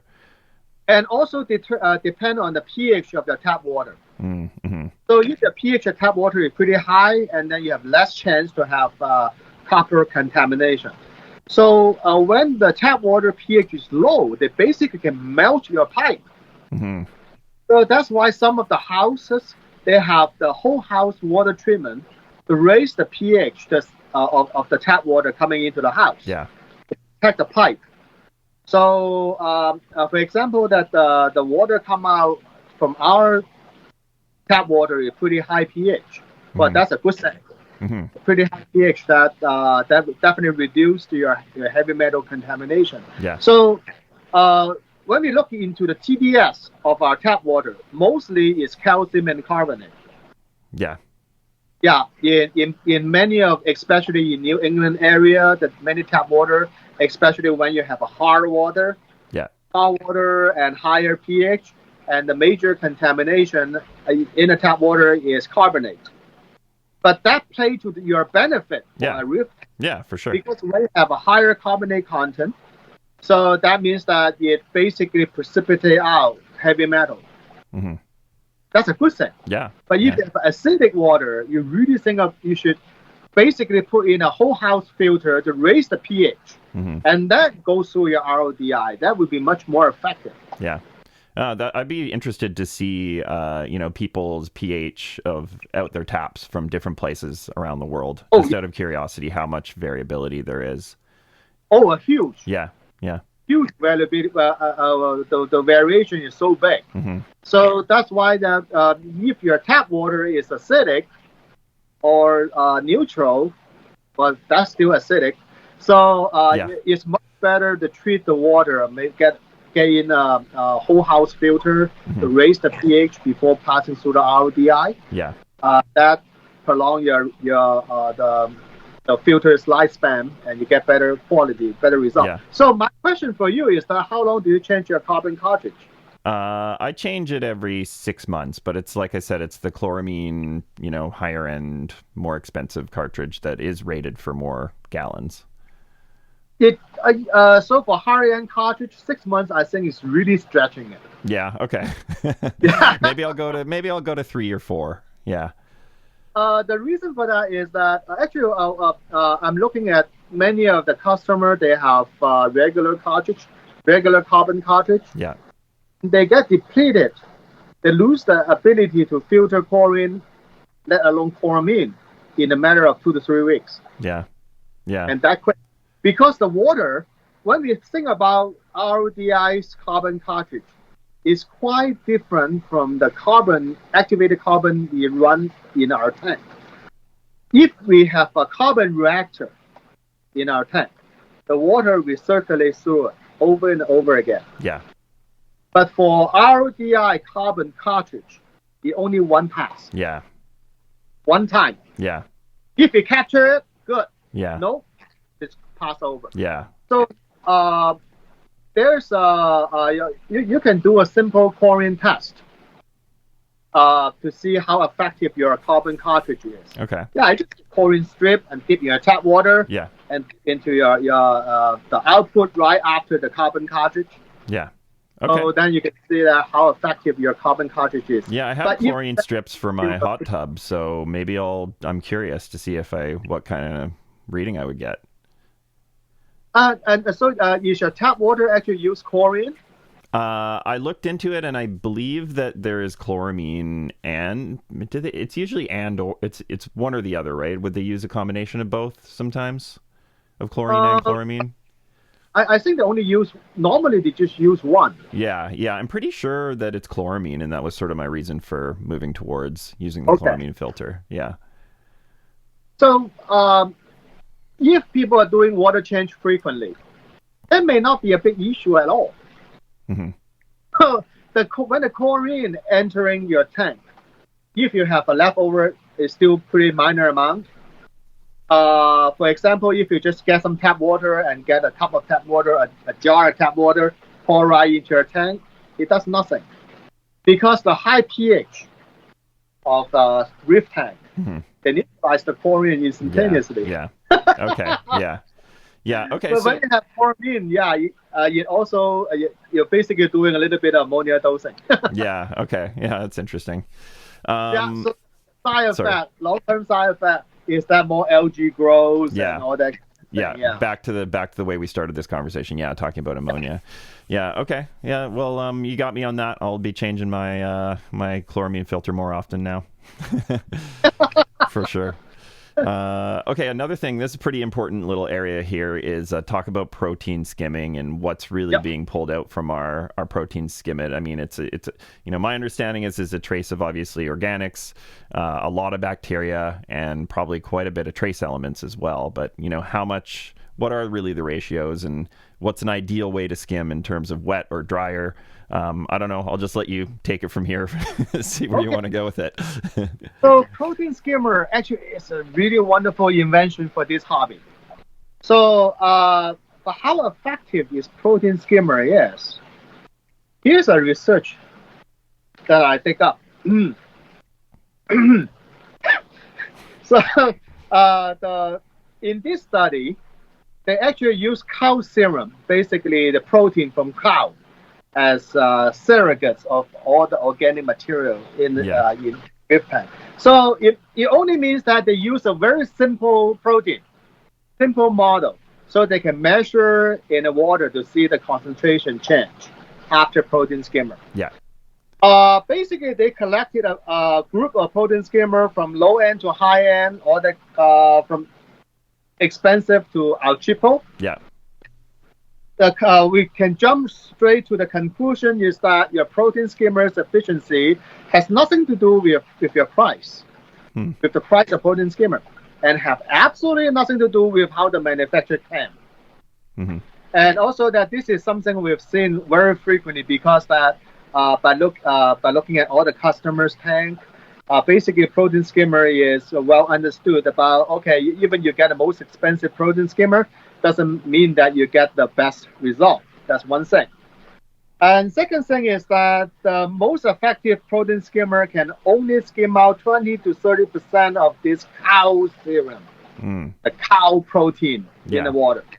So in real life situation, and the percentage will be much worse than 20 to 30%. So protein skimmer is a good tool, but it's not the tool to use to remove majority of the organic material in the tank. And keep in mind that the way that protein skimmer works, of course, it only works in salt water because that the surface tension thing. Yeah. Protein skimmer only skim out greasy molecules. So I don't think that it can impact that much for soluble compounds. Like many trace elements, they're actually, if they can stay in the water column, they're highly soluble. If there exists their solubility, they crash out. That's a different story. So that means that I won't worry too much about protein skimmer remove excess amount of trace element. But protein skimmer also has a side effect, a good side effect, is by enrich your oxygen level. Yeah. And now when we talk about protein skimmer these days, most of the manufacturers are using needle wheels. This is probably like 99% of the protein skimmer purchased these days are needle wheel skimmer. When we talk about needle wheel skimmer, the design of the wheel itself is highly impact the efficiency of the skimmer. And also the design of the needle wheel have a selectivity of different type of organic is most efficient to export. That is associated with the bubble size generated by the needle wheel. Yeah. Put in a very simple way is that how fine the bubble it is, it affect what kind of molecule it actually pull out. Mm-hmm. So different organic molecule, greasy organic molecule has a different affinity to the bubble size, the surface tendency. So that means that one brand of protein skimmer has one type of needle wheel design. They probably is good for certain type of organic molecule. Mm-hmm. So that brings to the interesting experiment is that some people actually use multiple skimmer from different manufacturers. Because in the hobby, it's really hard to scientifically carry out a study. But seems like from those people's report, it seems like works better. So, well, subjectively. Yeah. But in theory, yes, when you have multiple skimmer made by a different manufacturer, of course that with a different design of needle wheel, you definitely become more efficient to pull out organic molecule from the water using protein skimmer. Of course that there are many protein skimmer you can buy these days are actually rebatch protein skimmer. They use the same skimmer pump. Yeah, yeah. That probably doesn't help too much in there. There's another thing about needle wheel is that this is a 2-year-old needle wheel. Yeah. Yeah, it's a little beat up. Yeah. Yeah. And this is a brand new needle wheel. Yeah, and for people just listening, the older one and some of the teeth on it are a little bent and a little worn down. Yeah, and also worn down a lot. Yeah. So they are worn down actually quite a lot. Yeah. Yeah. So when the needle wheel worn down, actually the efficiency of your skimmer actually decrease. Mm-hmm. So that's why that when you buy a needle wheel skimmer, pay attention to the wheel itself. Yeah. So this is 1 year's consumption. Only 1 year. Wow. That's that much difference. Yeah. Yeah. So when you buy a protein skimmer, do a Google search to see if the replacement needle wheel is available. Yeah, or how expensive it is. Oh, exactly. Yeah. So sometimes this thing is more expensive than a brand new pump. Totally. Yeah. Yeah. So in that case, that pay attention to the needle wheel to make your protein skimmer work as good as possible, and of course that look at the rotor itself as well. Yeah. Because your protein skimmer's rotor, when it gets old, it can be a source of the heavy metal contamination. Yeah. Totally. Yeah. Replace your needle wheel once a year or at least twice a year. It can be quite beneficial. So that's why I have a bunch of this, a box full of this, Nice. The needle wheel spare sitting there to swap out. Yeah, and hopefully, probably not super expensive ones, so you're able to do it more often. No. Yeah. Those are our cheaper ones. Yeah, for sure. So just back to talking about Skimmit, though. I mean, my understanding is always that that Skimmit is extremely rich in trace elements, which I would think is actually more that the trace elements are sort of in the bacteria that's being skimmed out. But I could be wrong on this. But from people that I've heard that have done an ICP analysis of a water sample with some Skimmit added to it, it's shown like very, very out off the charts trace elements. That is a fact of concentration.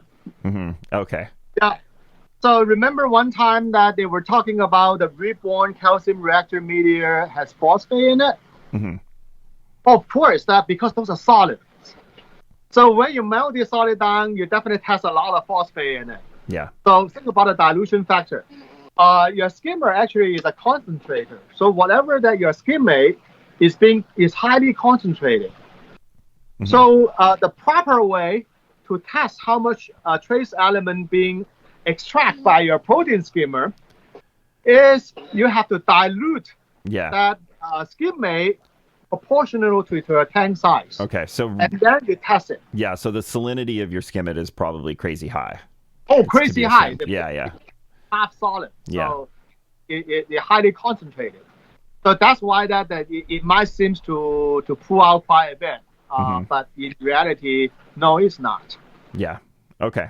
Yeah, that makes sense. Anything else you wanted to add to the skimming before we move on? Yeah. And skimmer is not effective to remove a lot of soluble organic compound. especially the one that excrete by corals as chemical warfare. Because those compounds tend to be very small molecule in highly water soluble. Mm-hmm. And then the skimmer like to pull out those big fat molecule and pull them out. Yeah. But the small and highly water soluble molecule is not effective at all. Yeah. So the bottom line is that the skimmer should not be used as a primary output source, but it helps. It helps a lot. Yeah. So you should be an output source always present in the reef tank, but should not be treated as the primary way for output because it simply doesn't. Yeah. And by theoretically, it won't be the primary output source. Well, you really want the primary output source to be corals, in a reef tank. Output source. Yeah. So, and also that we can talk about later on about water change, and that can be a significant output source as well. Yeah. But skimmer's benefit, I look at it, is that the oxygen enrichment, that part is really important. Yeah. To have skimmer running. Yeah. Skimmer, we can think about skimmer as a bubbler encased into a body. So I used to be in goldfish hobby. So if you look at the goldfish vendor, they have a gigantic air pump and with a lot of bubbling in the water. So to make sure the poor big fat goldfish already motion impaired, they still can breathe in enough oxygen. So it's okay that we can put giant bubbler in a reef tank, but then your wife is going to hit you in the head because the salt creep is everywhere. Yeah. The air bubble. But when we look at a skimmer, we can look at it as a bubbler is trapped inside. Yeah. Doesn't have salt creep spray everywhere. Yeah. Yeah, it's contained. Yeah, for sure. Yeah, and you would definitely like push for everybody to be running skimmers 24/7. Like, would you see any benefit to intermittent? Yeah, because I've experimented with intermittent periods where I've had my skimmer off during the peak photo period. My idea behind it was that I would sort of allow for some of the nutrients to be available without being competed with for the skimmer to be available for the corals during the peak light periods. Would you say there could be anything to that? Yeah, I think that if it's true that the skimmer can take out a lot of nutrients, that take enough nutrients to make the coral suffer. If that's true, yes. Then intermediately run as protein skimmer makes sense. Only run them in according to the photo period. But in reality, a protein skimmer is much less effective than what we imagine them are. So the impact of them is pretty much negligible in terms of competing nutrients from coral. And if that's a concern, you can always turn your skimmer to skim very dry. Yeah. Yeah. So whatever you can remove is the one that flow into the collection cup. Yeah, you can run it dry, and then whatever you remove is very small amount, but it's still retaining the bubbling. Air rich function. That tends to be how I run it. I've just kind of wondered because I've always thought that protein skimmers are actually more efficient than we give them credit for. Actually much less. Yeah. Okay. So an interesting thing about the protein skimmer too is that why I only run DC protein skimmer. First of all, it has a lot to do with the needle wheel design. On a DC pump, the needle wheel actually can be much larger than AC pump's needle wheel. And the reason for that is that a DC pump design has a huge cavity in front. Let me see if I have this is a DC pump. So the way AC pump water is by this vertical fin, and then with a very narrow chamber in front. When the basically the fin is almost scraping against the front plate. So when the motor runs, it generates a pressure, push the front plate and eject the water up. But a DC pump works quite differently. DC pump actually has come on. So DC pump uses a propeller. actually propel the water up instead of relying on the pressure from the front plate. Okay. That's why it has a huge cavity Yeah. over there. And that, in that case, that you can put a much bigger needle wheel in the pump. Okay. So yeah, when you compare AC pump, skimmer pump versus DC skimmer pump, the DC skimmer pump will not only run less electricity, but it can have a much more effective needle wheel. Yeah. Okay. That's one That's thing. good to know. Yeah. Yeah. Second thing is that that play into the drawback of if you run your skimmer intermittently. So when the skimmer is off, all sort of critter will go inside. Yeah. So and your pump may not restart. Yeah. Yeah. That's a good point. So, but then on the other hand, DC pump actually solve that problem sort of, because all the DC skimmer pump have a slow start function. Everyone on the market they have that. Yeah. Even our cheaper one, they all have that. Yeah. So you will slowly spin the wheel to drive out all the your poor blenny have been sitting in there, or your hermit crab, whatever. Drive them out and then go to full speed. Yeah. So there is a lot of benefit of that. Yeah. Of course, when you have constantly running DC pump, less chance that you get jammed. Yeah. Yeah, and also that when you constantly running, your motor, the magnet, actually can stay much cleaner than you intermittently running your skimmer. Yeah. Because detritus can build up when the motor stops. Yeah.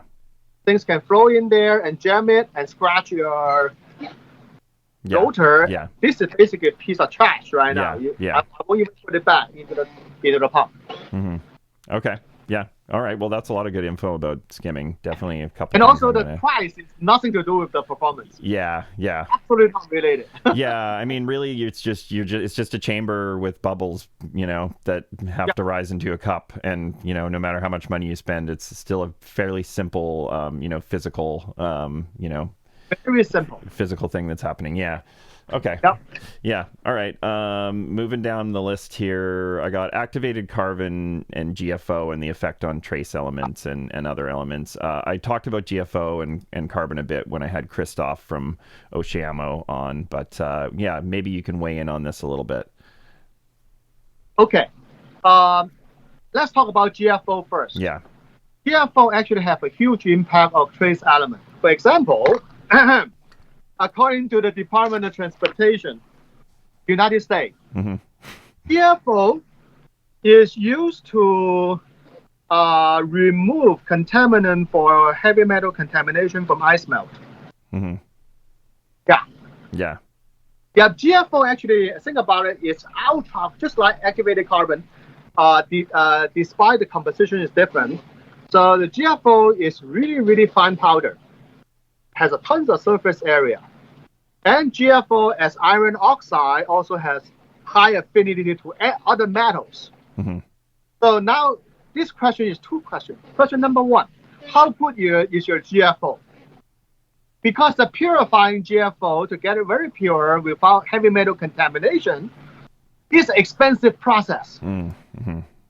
So now if you're buying a GFO has low quality, the GFO is contaminated with all sorts of heavy metal. Push and leach your tank. Pretty bad, right? Yeah. But second thing is that the way the GFO take out other trace element is more effective than your refugium. Yeah, it's too effective. I mean, I don't run GFO, but it's in part of some people's protocol, and I mean, if you're doing a trace element program like Moonshiners, like you cannot use. Yeah. So and also I don't use GFO. I don't use GFO for a long time, by the way. So after I find out what exactly it is and how the chemical reaction, and of course that the major concern is the contamination. Yeah. The contamination is really the major concern. Yeah. So also the GFO you can purchase from hobbyist website. The price does not reflect the actual quality. So that way, how do you know you got good quality GFO? Yeah. You never know. Yeah. So also GFO is such an effective way to take out phosphate. Quite effective. Yeah. So that means that you can basically strip your phosphate down to close to zero. That is another thing you really don't want to do. Yeah. Yeah. And then your trace element also go with it. Yeah. I think GFO is originally is probably meant for stripping down phosphate in swimming pool. Yeah. Yeah, you see that the community swimming pool, yeah, how much phosphate in it. Yeah. And also used by aquaculture or fish farming. Yeah. So when you're doing fish farming, normally to maximize your yield, you jam pack of your tilapia, whatever thing, in the little pond as much as possible, and you feed them so heavily. And now their phosphate level is really high. We are not talking about 1 ppm, 2 ppm. Yeah. We're talking much higher than that. Yeah. That definitely stun their growth and make them turn to illness. When you have a really high concentration, that's when GFO comes in. Yeah. And also that in the fish aquaculture, heavy metal contamination is not a concern. Yeah. For example, if you have copper, you probably play to your benefit. Yeah. Yeah. So GFO basically, I don't think it has a place in this hobby at all. No, not in 2025. It's it made sense for fish only tanks. Fish only. Yes. But when it comes to reef tanks, I think it's no. Yeah, it definitely does not make sense. But I just wanted to discuss it because from GFO probably has more impact than any of these rust magnet combined. Yeah. Oh, by the way, rust magnet is GFO. Yeah. Yeah, basically. Is. Okay. Iron oxide. yeah, I guess so. Hey, yeah, interesting. Yeah. So, okay, and then what about activated carbon? Because obviously, activated carbon is something that we all a lot of people still use. I use it, intermittently. But are there other elements that are being bound or messed around with from running activated carbon on a regular basis? First of all, that running activated carbon definitely remove your heavy metal trace element. There's no question asked. That is how it was meant to be used, to remove all these impurities. And but one thing is how much actually can be removed. That's a big question. Yeah. So normally we will see from some manufacturer claim their activated carbon can use for 6 months. No, that's not the case. So normally activated carbon is most active in the first day. The first 24 hours we put it in, that's the most effective. Yeah. And after that, it go downhill. Maybe after 3 days, you totally render ineffective, especially in saltwater. Yeah. Because we have so much mineral content in it, it saturated the activated carbon rapidly. But if in freshwater, if you run a discus tank, you run activated carbon. That activated carbon may last for 1 month. Yeah. That's reasonable. But in saltwater tank, and not only the impurity that we want to remove adheres to the activated carbon, everything is competing for the pores for activated carbon. Yeah. The way the activated carbon works is quite different from GFO. GFO remove phosphate by a chemical reaction. But activated carbon purely surface phenomena. It just all this surface, the whole, all the organic molecule or inorganic that trap into it. Captures it, here's the thing. So how effective activated carbon remove medication is much less effective than we think.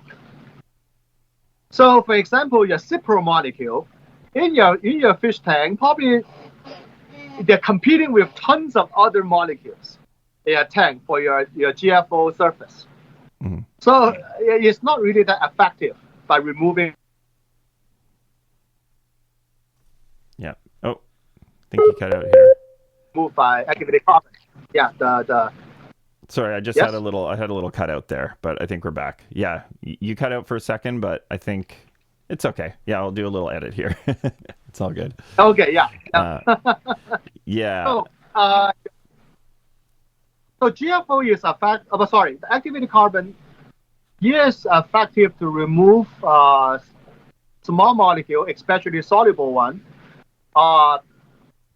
rapidly, but it also exhausts quite quickly. Yeah. So that's why that when I advise people to use activated carbon after they have they dose some kind of medication or they want to clear up their water, I ask them to remove the activated carbon after 24 hours and put a new back in until the desired effect is achieved, and then they go back to the ones every 2 to 3 weeks, that kind of activated carbon thing. So constantly running activated carbon, it might have some benefit, but that benefit can be really, really tiny. Yeah. Because the activated carbon will be saturated within the first few days. The rest of them just sit there and become a mechanical filtration. Yeah. Yeah. Yeah. But do you recommend use of regular activated carbon? Like, are you a fan of it in general? I do have activated carbon, but I don't use as frequently as before. I used to use a lot of activated carbon and run them 24/7, but then I don't see that much effect at all. Because that unless I change them every 2 to 3 days, but that cost is killing me. Yeah. Yeah. So right now, that only occasionally, if I need to polish the water, then I run some activated carbon. Since I don't dose chemical into my tank, so I don't need activated carbon to remove my medication, that kind of thing. But if I think the water, I want the water to be more transparent, activated carbon can be one of the tools that I use. Yeah. But I don't use as frequent as before. But now here's the thing. Activated carbon create differently. And some of the very fine activated carbon, which sold at a higher price, may not be the best activated carbon you can use. Because that there are many fine powder, the fine pellet activated carbon actually are used for air filter. They're not meant for use for aquarium purpose. So when the activated carbon is manufactured meant for air filter, they don't care too much about the contamination. Heavy metal contamination, that's one of the problems. So that's why that when I use activated carbon, I use the one that designed for aquarium use. Yeah. And that's very important thing. And also the finer the activated carbon does not translate into the efficiency. I would think it would, because it's, essentially more surface area. I mean the pellet size. Yeah, yeah. The reason for that is that I should take it back a little bit. Is that when the carbon is really fine, it probably meant for those carbon are meant for air filter. That is a counterproductive. Because the potential leach of heavy metal, or because they were purified, manufactured at different standard as aquarium carbon. So many of the carbon that meant for aquarium use, the granulated, they're pretty chunky. Yeah. So that, and I think there's some manufacture process that associated with the manufacture process as well. Yeah. And so that's why I don't judge the carbon by how small the particle is. Yeah. When the particle is too small, I actually hesitate to use it. Okay. So yeah. Then the another thing about activated carbon for aquarium use, why they're such a big chunk, and because they have lower dust content. Yeah. Okay. Yeah, that's a good point. They have tiny bits of activated carbon, normally associated with quite large dust, the carbon dust content. That can actually irritate your fish slime coat. Okay. So you can have oil in the head disease or whatever that your dory have. Yeah, so it's definitely something to rinse. You just really want to rinse it really well before you put it in the tank. Yeah. Make sure you get all the powder off. Yeah. Yep. And one brand of activated carbon, which is quite popular, they come in a mesh bag, half wet, in really fine powder. My experience that I keep rinsing it, the dust keep coming out. Yeah.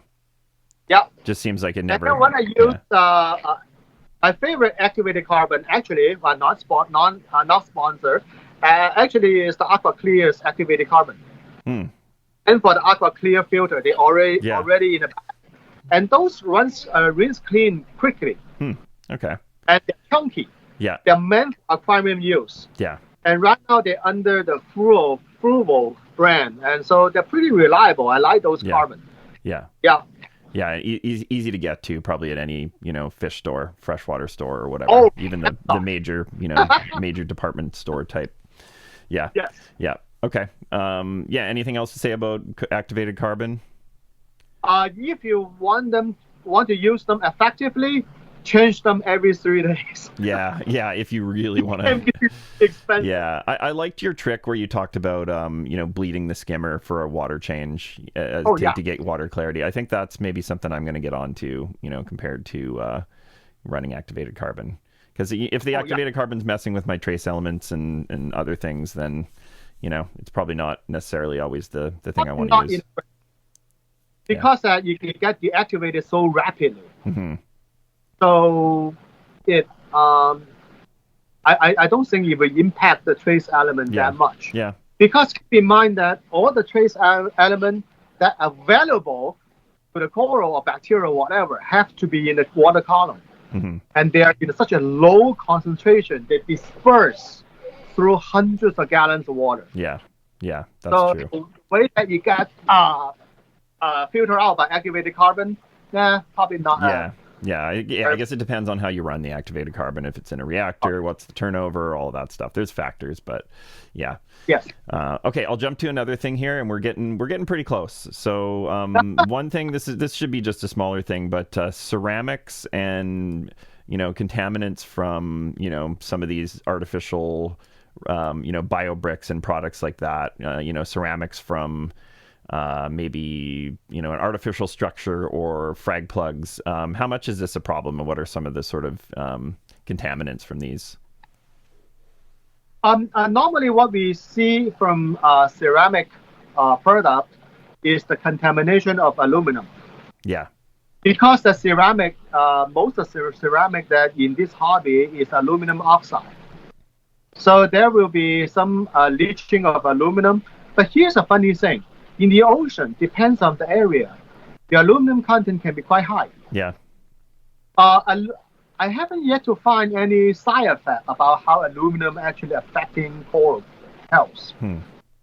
So the ceramic media, I don't think the impact is that great if the only thing that they leach out is aluminum. Yeah. But on the other hand, during the manufacture process of each ceramic product, you don't know what else they exposed to.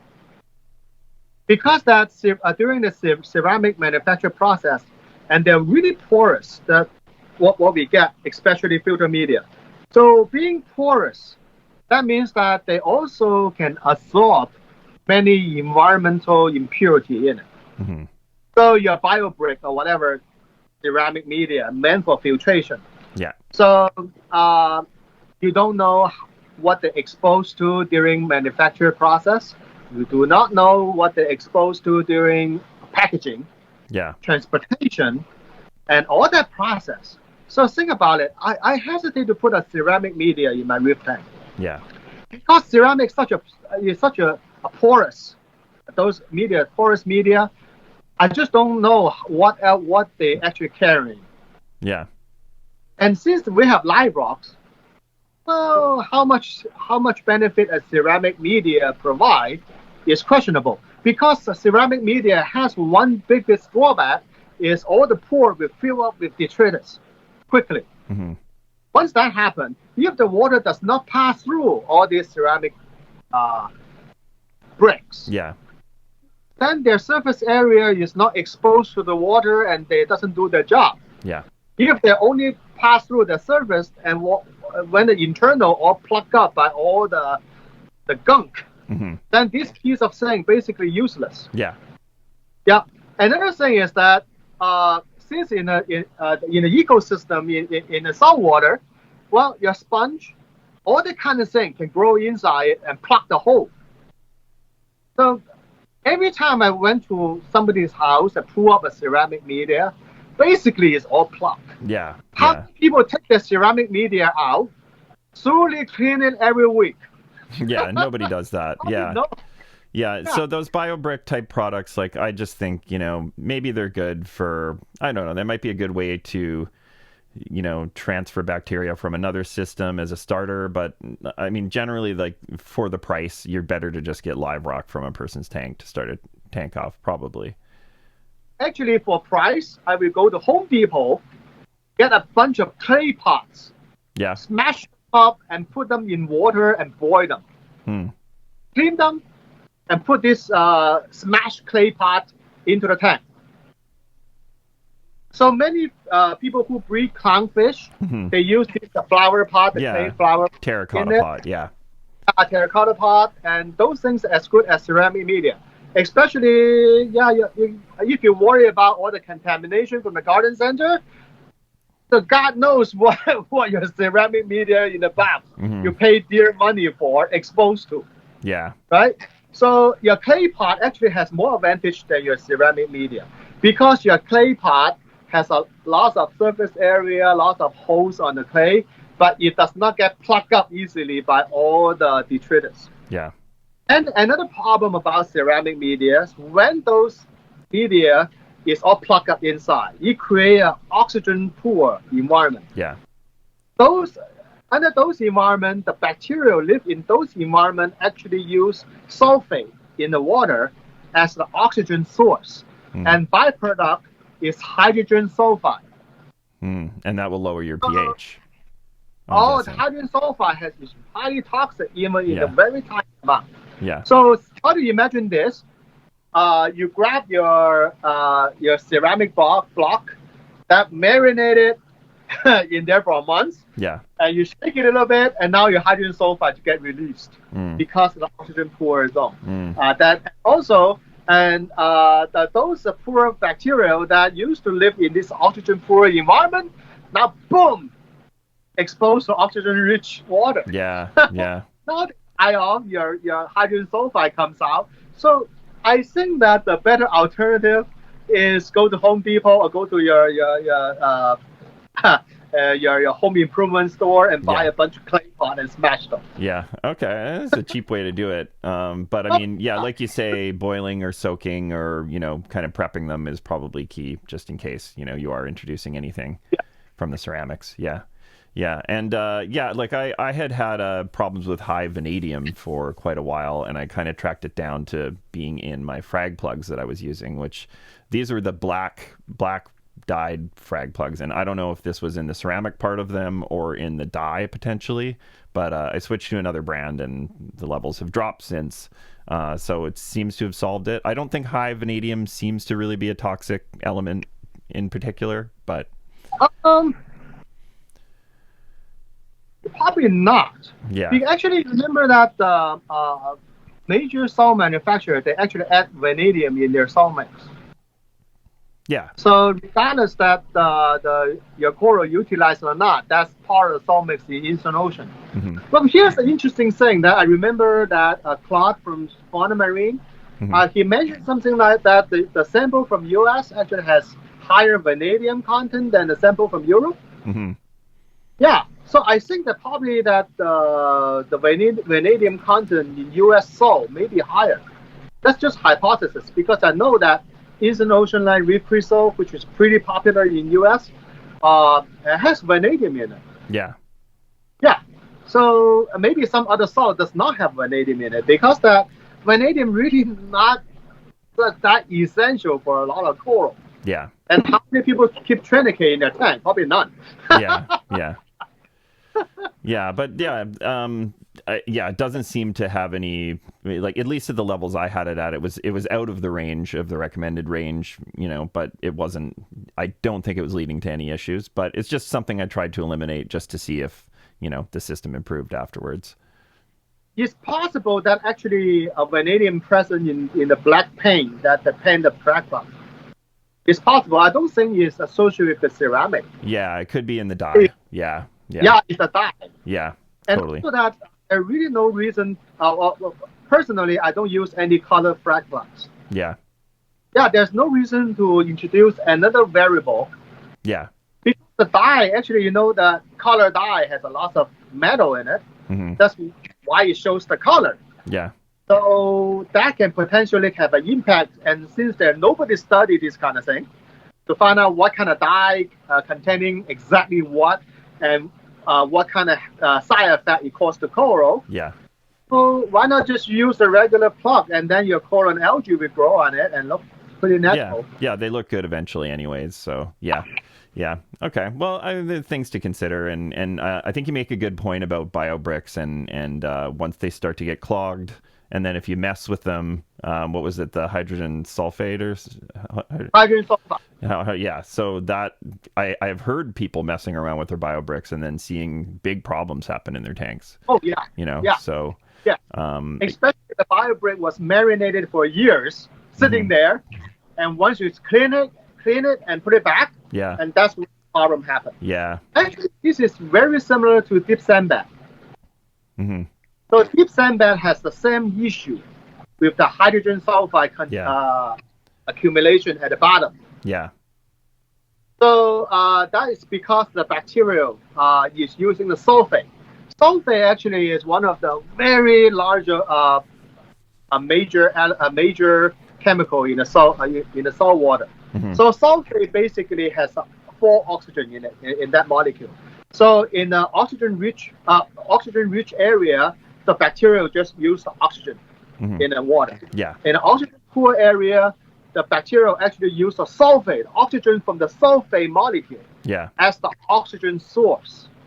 Then the byproduct is hydrogen sulfide, the stinky stuff, the sewer, the sewage. Yeah. So even a small amount of hydrogen sulfide present in the tank, even is not detectable by its smell, it still can be quite toxic to both fish and coral.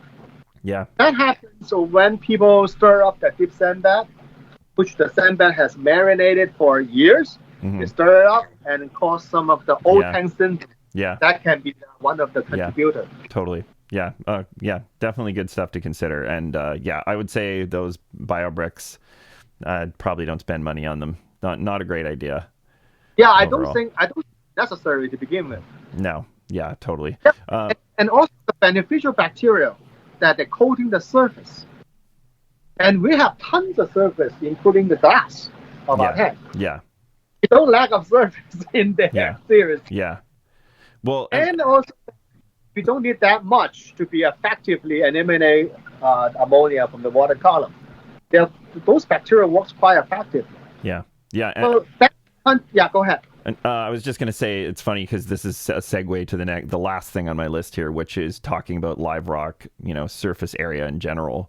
How much is enough or too much? Can you have too much live rock?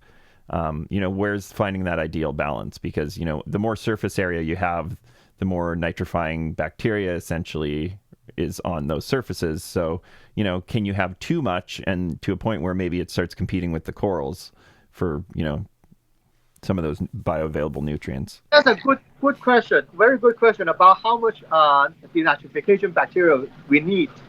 It actually depends on the fish load.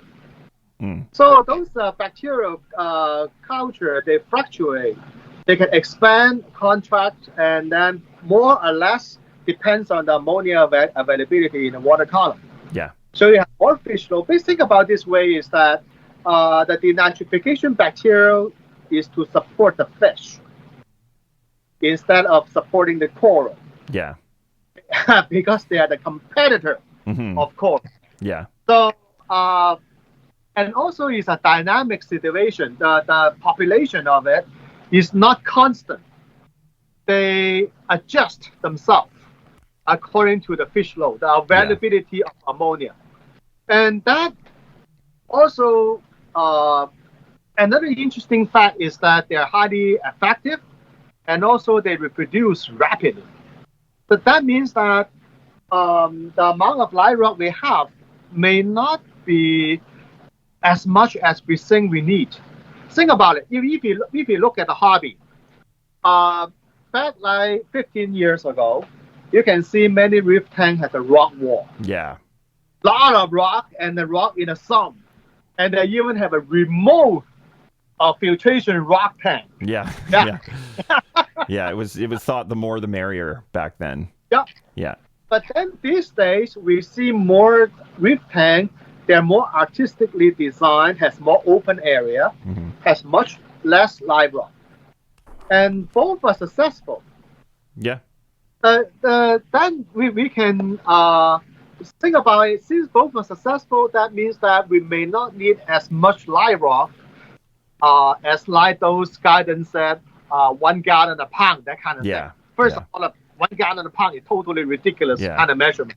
It's about the water. It's about the rock surface area instead of the weight. Yeah. So now a lot of man-made rock is so dense. So, since we have so many successful reef tank has minimum rockscape, which means that and plus the coral, right now we realize that coral actually is part of the filter. That also reduces the need of live rock. Yeah. So the way I look at live rock is to support my coral. And whatever I have, sufficient amount of live rock to support the coral, and that's sufficient for the fish load. And there's a simple test. Look at your ammonia testing. If your ammonia is 0, remove some rock. Still 0, remove some rock. Yeah. And then just keep minimum amount of rock, and that's sufficient. Yeah. And then open rockscape has one major benefit is allow your flow to be more even. Yeah. Yeah. And think about it this way is that even you have 2,000 pounds of rock lumped together, but how much surface area exposed to the water? That's the active area. Yeah. The one that at the back doesn't count. No. It just sits there. Yeah, totally. So live rock only function when water flows through it. Yeah. Yeah. So when the water cannot flow through a piece of live rock effectively, that piece of rock is totally useless. So that's why the open scape with a lot of coral is my personal preferred way to do it. So that way that the coral gets a sufficient amount of food, they got good flow around it. The fish is happier. They don't bump into the rock. Yeah. They have space to swim. Actually, if you look at the tank, and half of it is open. Yeah. So the aquascape to 50%. Yeah. Yeah. The area serves two purposes. One, for my fish to play around. Yeah. Right now, that none of them is out. Yeah. So, Too much movement. Second thing is that, I can aim my flow pump to the empty space. Yeah. So the water stream won't hit the coral at all. Yeah. So it got a even flow in a tank. Yeah. Yeah. So I think that the ammonia test maybe is a good way to figure out how much rock you actually need. As long as your ammonia is 0, without dosing it, so then you have enough rock. Yeah. Okay. So reduce as much rock as possible to give more space for the coral, for the better water flow. That's much more beneficial. Yeah. Just keep minimum amount of rock with good water flow. Of course, there's enough place for the fish to sleep. Yeah. And probably that's the easy way to do it. And also consider live rock is so expensive these days. Yeah. Yeah. I've been hoarding it over the years, but I have a lot more than I need. But I think, maybe if just to look at for a second at like a cryptic sump, I use live rock in my cryptic sump, but, part of that to me is that it allows an environment for the sponges to grow. Which I think has good benefit to the tank. But I think I do have too much live rock in my sump. I think I've hit far past the requirement point, and I'm thinking I'm going to pull some out and see if the tank does better. The cryptic sump is a quite different story. The idea was invented and patented, by Steve Tyree. He talked about this cryptic sump, the natural filtration method, as well as he's not using a skimmer. That's the important thing. So back then, when I look at he even have a little CD that, now probably a thumb drive that you can buy the article. Yeah. So Tyree used to have 125-gallon tank. That's it. That's the size for the coral. And with a cryptic zone and linked to it, I think it's like 75 gallons or something like that. Don't quote me on that. But it's pretty big. And no skimmer and the natural filtration process. And it works out pretty well for him. Yeah. Then he started to promote this idea, and he sells sponge pack. Used to be. I don't know if he do that today or not. So he used to sell sponge pack. So basically a sample of different kind of sponge from his cryptic zone. So the whole idea of cryptic zone is it's a dark area for all the material and sponge to grow. But one thing what I found out is I used to have a cryptic zone. It doesn't need to be cryptic at all. Yeah. No, the light doesn't affect it at all. So all it does is just an area with a lot of light rock. But now here's the part, is that your light rock is not there to doing the nitrification process in the cryptic zone. So then we have to think about it entirely different way about the cryptic zone versus the reef tank.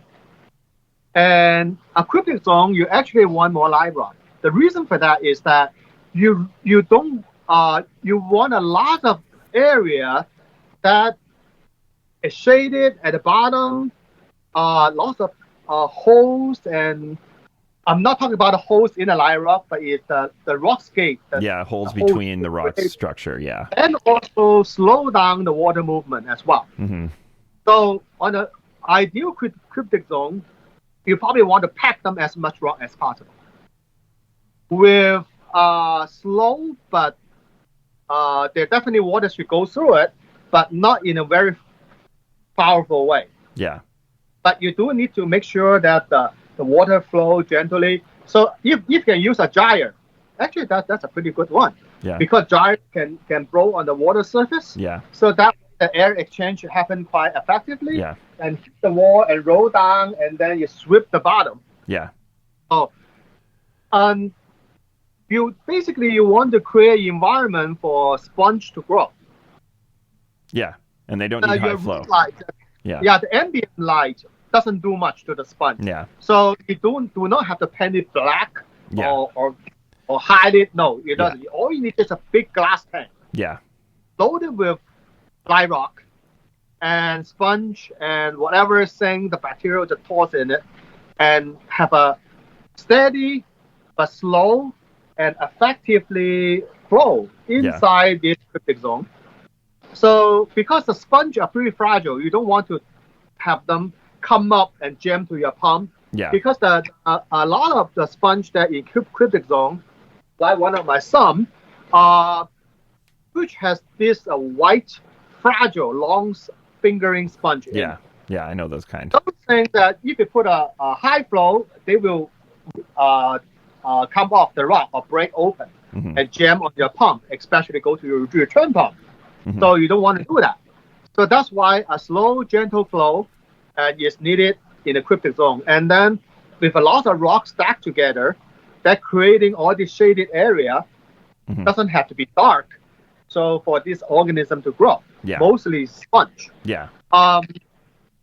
So how effective is a cryptic zone? What I found out is that the most effective way the cryptic zone does is removing silicate. Yeah. Because that's the mostly sponge growing. Yeah. It's definitely very effective to remove silicate. So you can actually buy a silicate test kit from Sullivan. Yeah, that's a good usable one, you'd say, for hobby grade. Yeah. Readily available, you can test your silicate about it. So if you worry about a silicate, and then your cryptic zone actually is a very good way to do it. But it has a big advantage over any other chemical method to remove silicate because the sponge does not remove all the silicate. Yeah. It reduces the concentration in a great amount.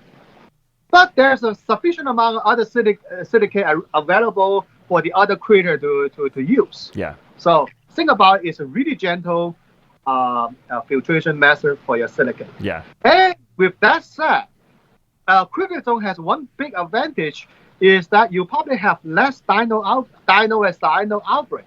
Yeah. And less diatom outbreak. So that is the good. Yeah. The drawback of that is that the cryptic zone definitely accumulate tons of detritus. Yeah. And I try to do a sump, clean out a few times, 2 or 3 times a year, where I pull all the rock and blast it and get all the detritus out. You destroy the cryptic zone though. What's that? Oh, I mean, yeah. I mean, it changes the configuration of the rock, but you think it messed with the cryptid zone a bit? So the way I do it Mm-hmm. is basically leave the detritus alone in the cryptid zone. But during my filtration process, there's a area allow the water to allow detritus to precipitate. Mm-hmm. Think about it. Before the water actually entering your cryptid zone or your sump, Yeah. whatever it is, you have just get a maybe like 20-gallon tank. Your flow water flows through there, and then go down to your cryptid zone. Yeah. You will find out and keep that water. You don't need any pump or anything, just return flow. Mm-hmm. Go to that. Or even before the return flow, just a section of that area has a pretty still water. Yeah. Gently goes through. And you will find out that area collect a lot of detritus. Yeah. Then you can siphon it out. Yeah. If there's a Similar route. to water treatment plant has a precipitation pool. Mm-hmm. Yep, with nothing in it, no fish in it. Fish in it will stir up all the detritus. Just a little pool. Let the detritus settle. And incorporate that in the flow path. Mm-hmm. That helps a lot. Whatever detritus accumulated in the cryptid zone, think about it as the beneficial area for bacterial little creature to grow. Just like the Fiji mud. So Okay. when wasps get the Fiji mud, it's from a 2-mile diameter of the mud pool in the ocean. Mm-hmm. That's the ocean's precipitation tank. Yeah. Just leave the detritus there, but to prevent too much of going through it, of course, you can use a filter sock, and you can use a filter roller. I don't use any of that. I have my reason for it. Yeah. But I use a little precipitation area. Mm-hmm. Mm-hmm. Yeah, because the filter sock definitely capture a lot of planktons Yeah. and cocopods, and they trap on it and die on it. You're generating your own mess on that filter sock. Yeah. I've been less into filter socks, and some people seem to have really good success with filter rollers, but I might need to call it to a close here because we're plus 2 hours, but we got got through a lot here, so we can do a part 3 if you want. Yeah. No, I mean this is pretty good for inputs and outputs. I think we got through most of the list, but definitely want to have you back soon. Maybe we can talk more about bacteria and antibiotics, because that's an area of expertise for you. We can probably spend a good chunk of time on that. So thanks again for making the time, and this is always this is great. Always a pleasure. Yeah, lots. And we talk about lighting too. Lighting is major thing. Yeah, in totally. this hobby. Yeah, that was in my other inputs and relationships list, talking about light input and lumens per day versus there's a lot of relationships with light that I think people aren't considering. So we got lots to talk about. So I'm glad you're down to do it whenever, and we'll definitely have you back soon.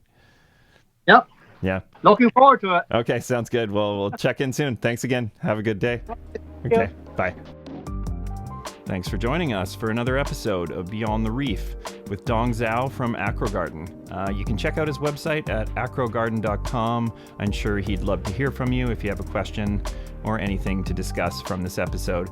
Just another shout out to our sponsor, Fauna Marine. So many great products by this company. I use a lot of them in my systems. Otherwise, I wouldn't have them as a sponsor. Just a reminder that I am a certified ICP consultant for Fauna Marine. So if you want to have your results analyzed or just go over a general issue in your tank, you can go to my Patreon at patreon.com/beyondthereefpodcast. If you have any suggestions for future guests, want to ask me a question, or just reach out in general, you can email me at beyondthereefpod@gmail.com. And if you're looking for high-quality aquacultured corals in Canada, please go to my website at fraggarage.ca. Hope to hear from you soon.